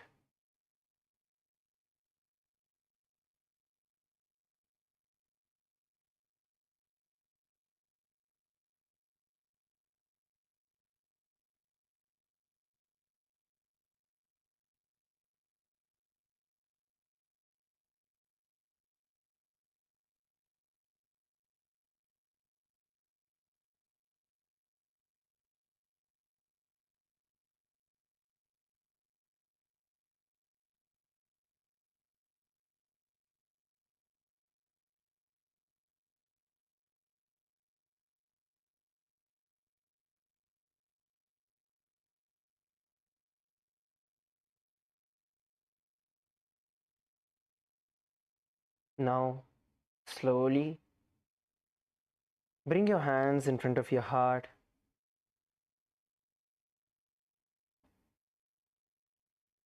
Visualize Swamiji in your third eye. And let's conclude with the Purna Mantra.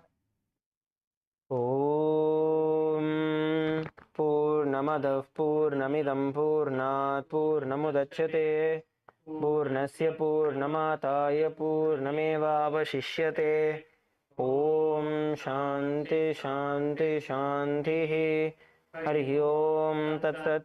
Sarvam Bhagavat Sri Nithyananda Paramashiva Padukarpanamastu. Om Nithyanandam. Thank you, everybody. The food will be ready in about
Paramashivoham.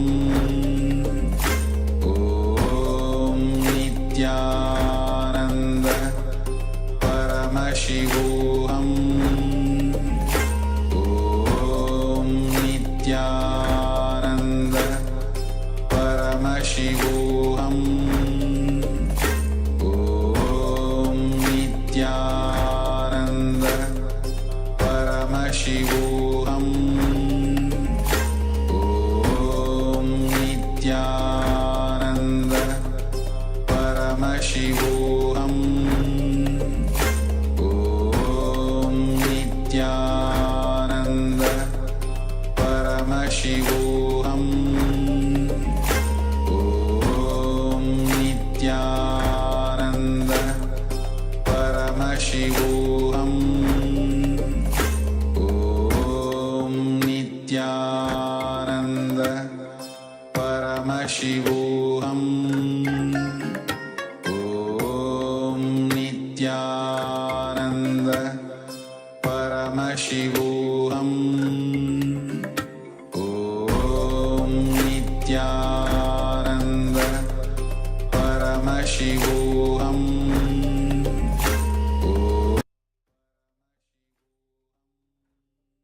नित्यानन्दं परमसुखं केवलं ज्ञानमूर्तिं द्वन्द्वातीतं गगनसदृशं तत्त्वमस्यादिलक्ष्यम् एकं नित्यं विमलमचलं सर्वदी साक्षिभूतं भावातीतं त्रिगुणरहितं सद्गुरुं तं Namami.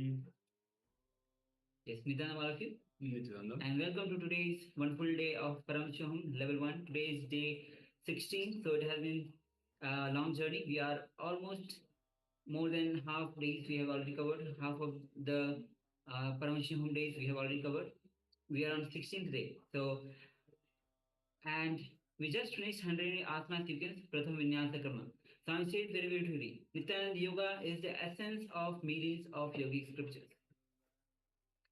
So, and it is designed, the Nithyananda Yoga itself is designed so that the divine enters into man. It is not man entering into divine, but divine entering into man.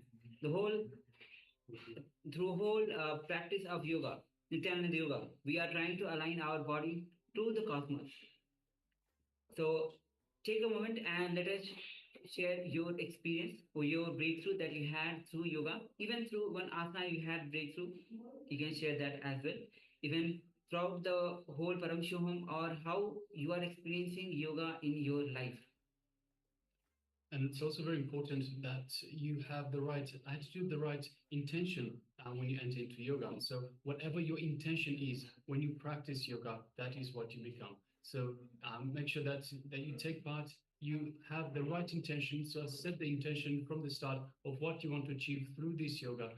And also, it is important to practice authentically every single one. There's 12 different parts to the yoga. Make sure that you do every single part of the yoga itself. So whether it's the breathing, whether it's the asanas, the breathing, the visualizations, every little part, the mantras, every little part is very, very important in order to get to this intention that we set.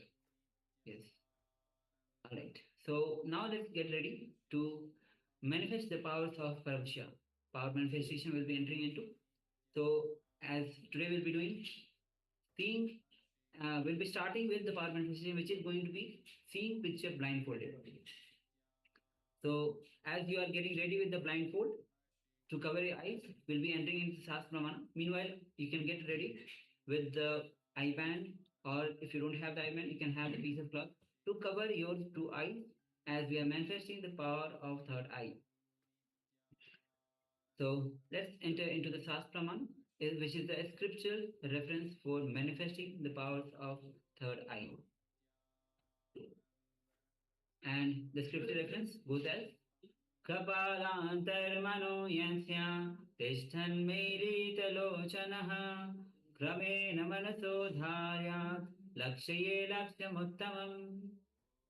The translation of this verse goes as, by fixing the mind in the space within the crown center and sitting stably without any movement, having the eyes closed, in succession, but that stability of the mind and the inner space through the power of third eye, one directly sees the ultimate goal, Lakshman. By having the vision beyond the sight that reveals any object or place, attaining the space of oneness with the source, Paramashiva.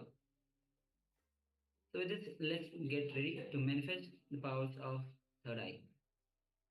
Okay, so let us put on the eye bands. So request from all participants, please put on your eye bands.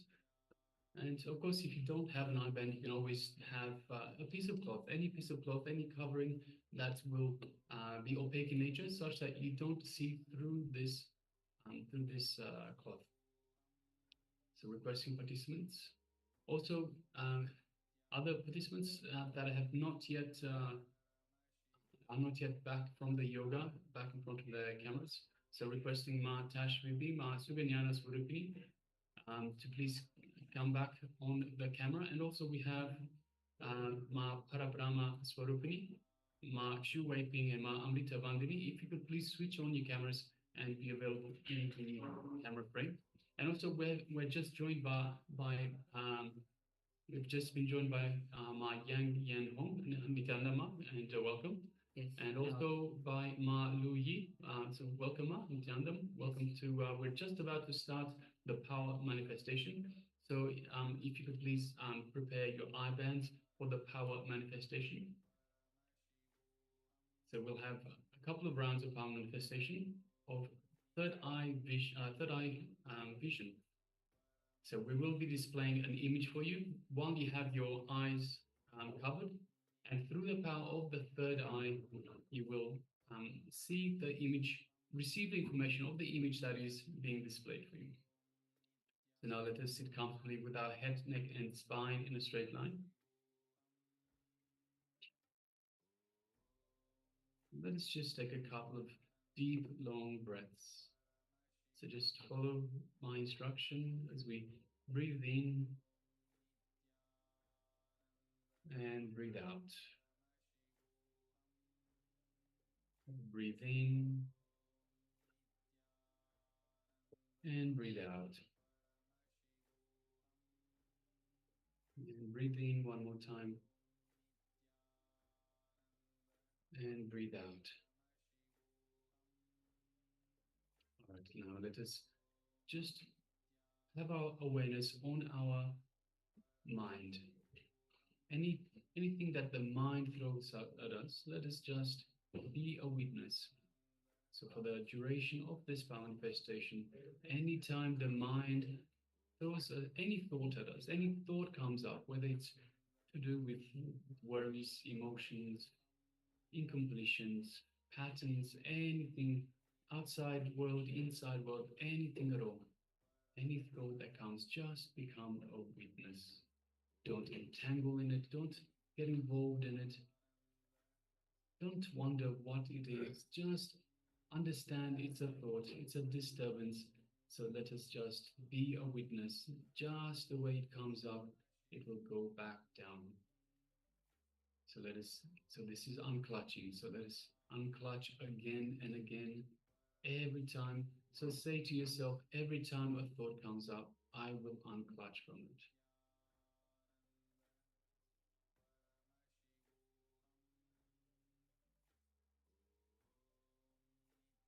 And from this unclutched space, let us move our awareness to our inner space, which is the Ananda Kanda, which is just below the heart center. And let us invoke Swamiji in our Ananda Kanda.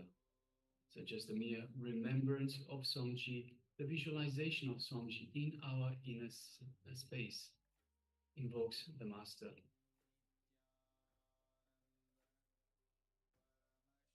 So you can invoke Swamiji by your favorite murti, your favorite vision of him in your inner space. Just imagine Swamiji in your inner space.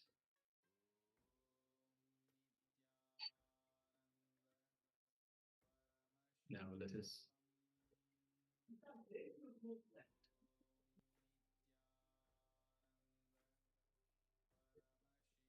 us just feel Swamiji's love, his compassion radiating and reaching out to our entire body.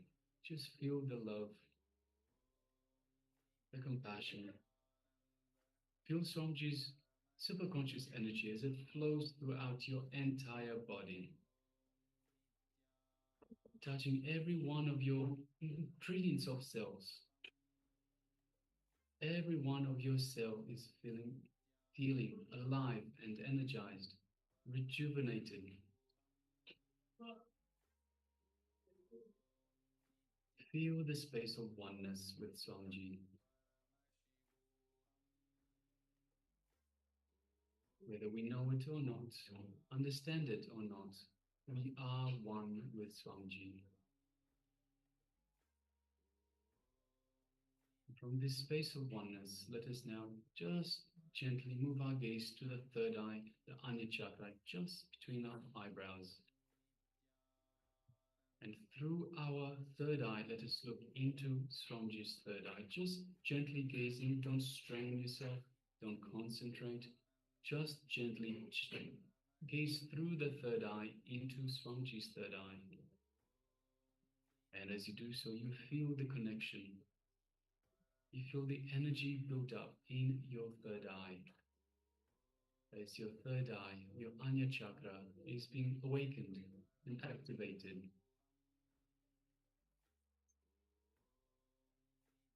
Just take a moment and feel this activation, this awakening of your third eye.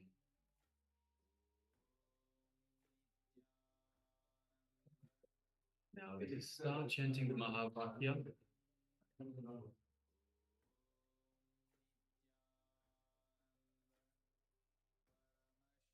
Let us start chanting Mahavakya.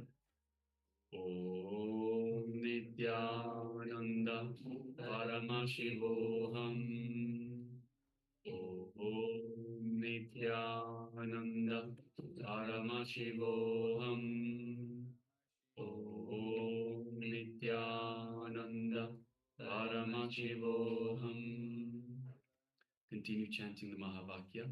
And from this space of oneness with Swamiji, let us manifest this power of third eye vision. The image is being displayed for you now. Let us begin.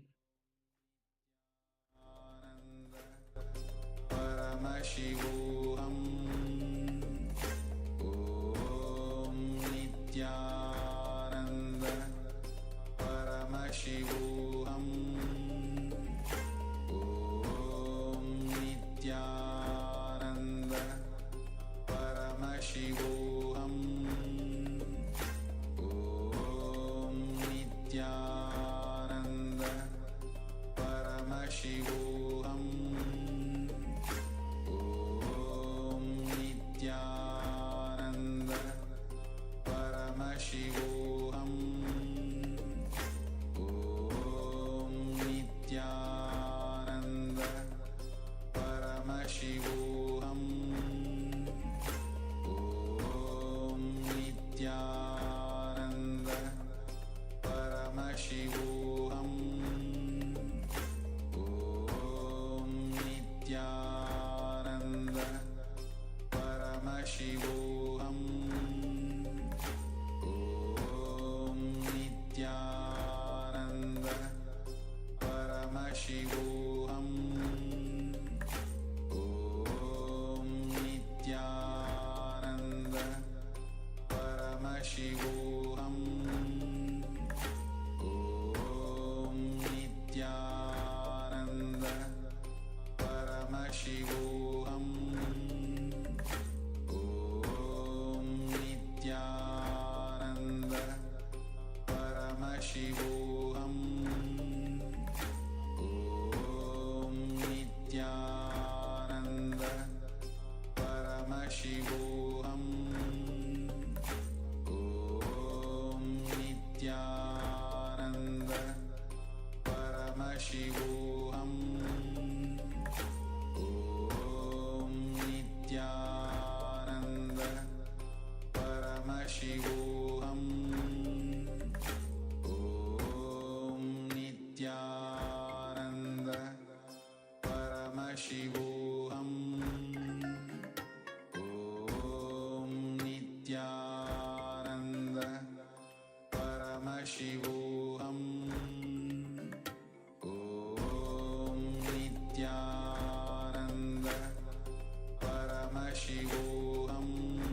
Paramashivoham Om Nithyananda Paramashivoham Om Nithyananda Paramashivoham Om Nithyananda Paramashivoham Om Nithyananda Paramashivoham Om Nithyananda Paramashivoham Om Nithyananda Paramashivoham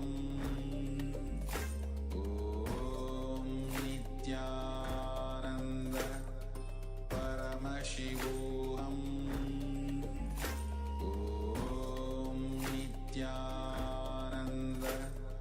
Paramashivoham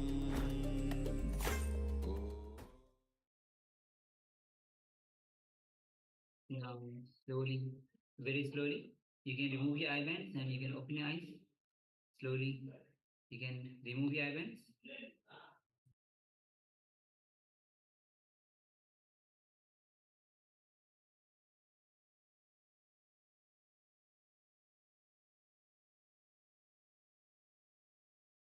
And with this deep uncluttered space, let us share what was revealed to you through your third eye as you started to manifest the power of third eye, seeing picture blindfolded.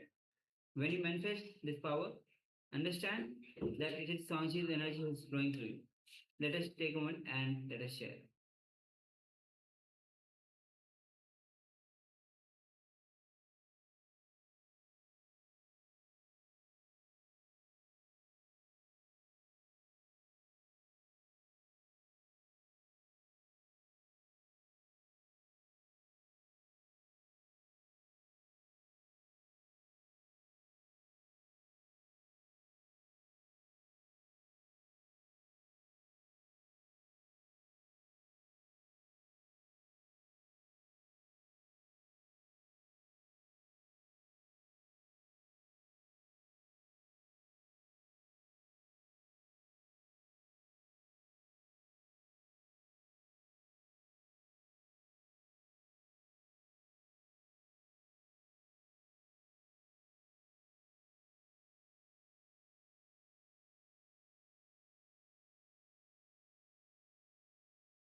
Yes, so requesting all participants, please take a moment and share with us what was revealed to you in your third eye. So this is the first round of the power manifestation, the power of remote vision. So the first power manifestation of every day, straight after yoga, is third eye vision.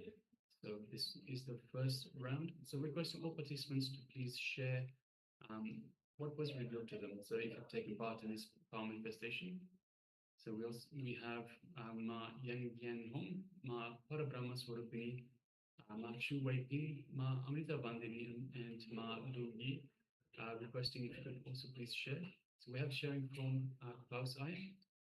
So Klaus I says blue sky. Thank you very much for sharing. And we have one sharing from Yang Hong, Ma Yan.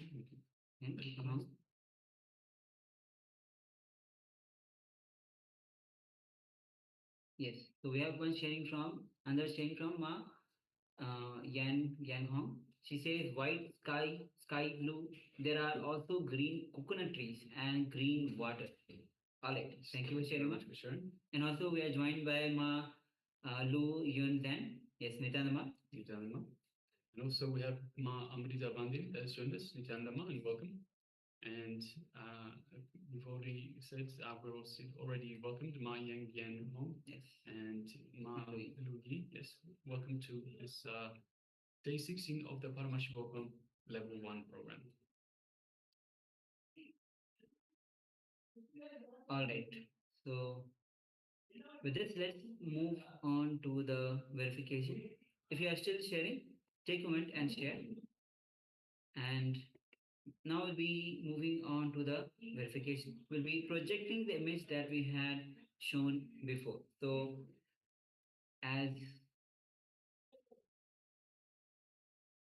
so yes. So this is the image that we had shown before. Yes, that's a beautiful image of a river delta. So there's, you can see people in a boat just traveling through the delta. You can see the trees growing directly out of the water. And yes, it's a very nice scene throughout, very nice and relaxing scene throughout. Yes. So we have Claudia who shares blue sky. Yes, definitely it's a daytime and the sky is blue. Yes, thank you very much for sharing that. We have Yang Yan Hong who says white sky. So we can see the white of the sky. There is clouds in the sky, sky blue. So yes, the sky is blue. There are also green coconut trees. I don't know about the coconut trees, but there's definitely a lot of green and a lot of trees. So you can see the trees are all green. You can see the leaves of the trees also on the water itself. So there's a lot of green and green water. Yes, very much my green water because of the green of the leaves from the trees. The water is very much green. So yes, thank you very much for sharing, man. Congratulations, spot on. Just not the coconuts, but everything else absolutely spot on. So congratulations, man. Well done. So with this, let's move on to the next round of our manifestation. Again, we'll be projecting you, showing you the image in front of your screen through your third eye. Scan and get all the details of the image. So again, you can cover your eyes with the blindfold. And it's important to go into as much detail as possible. So requesting all participants, have a look at every single detail that you are being displayed, that you are being reviewed. Even the smallest detail is of great importance. So please make sure that you pay attention to every detail and you go into as much detail as possible in your sharings as well. So as you sit with your head neck spine in straight line, with your eyes closed, visualize Swamiji's energy flowing throughout your entire body, filling your entire system with his love and compassion.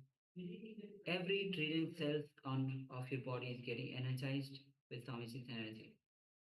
Now, gently bring your awareness to your third eye, just as you gaze at the flower. Do not concentrate, do not force yourself.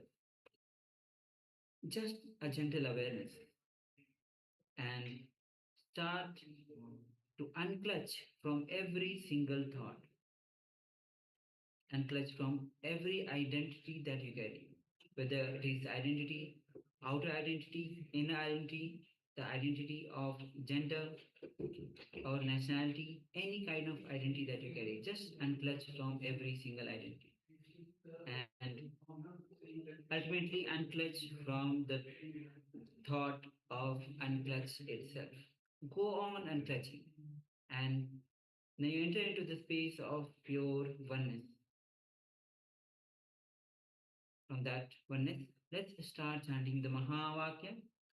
Om Nithyananda Paramashivoham. Om Nithyananda Paramashivoham. Om Nithyananda Paramashivoham.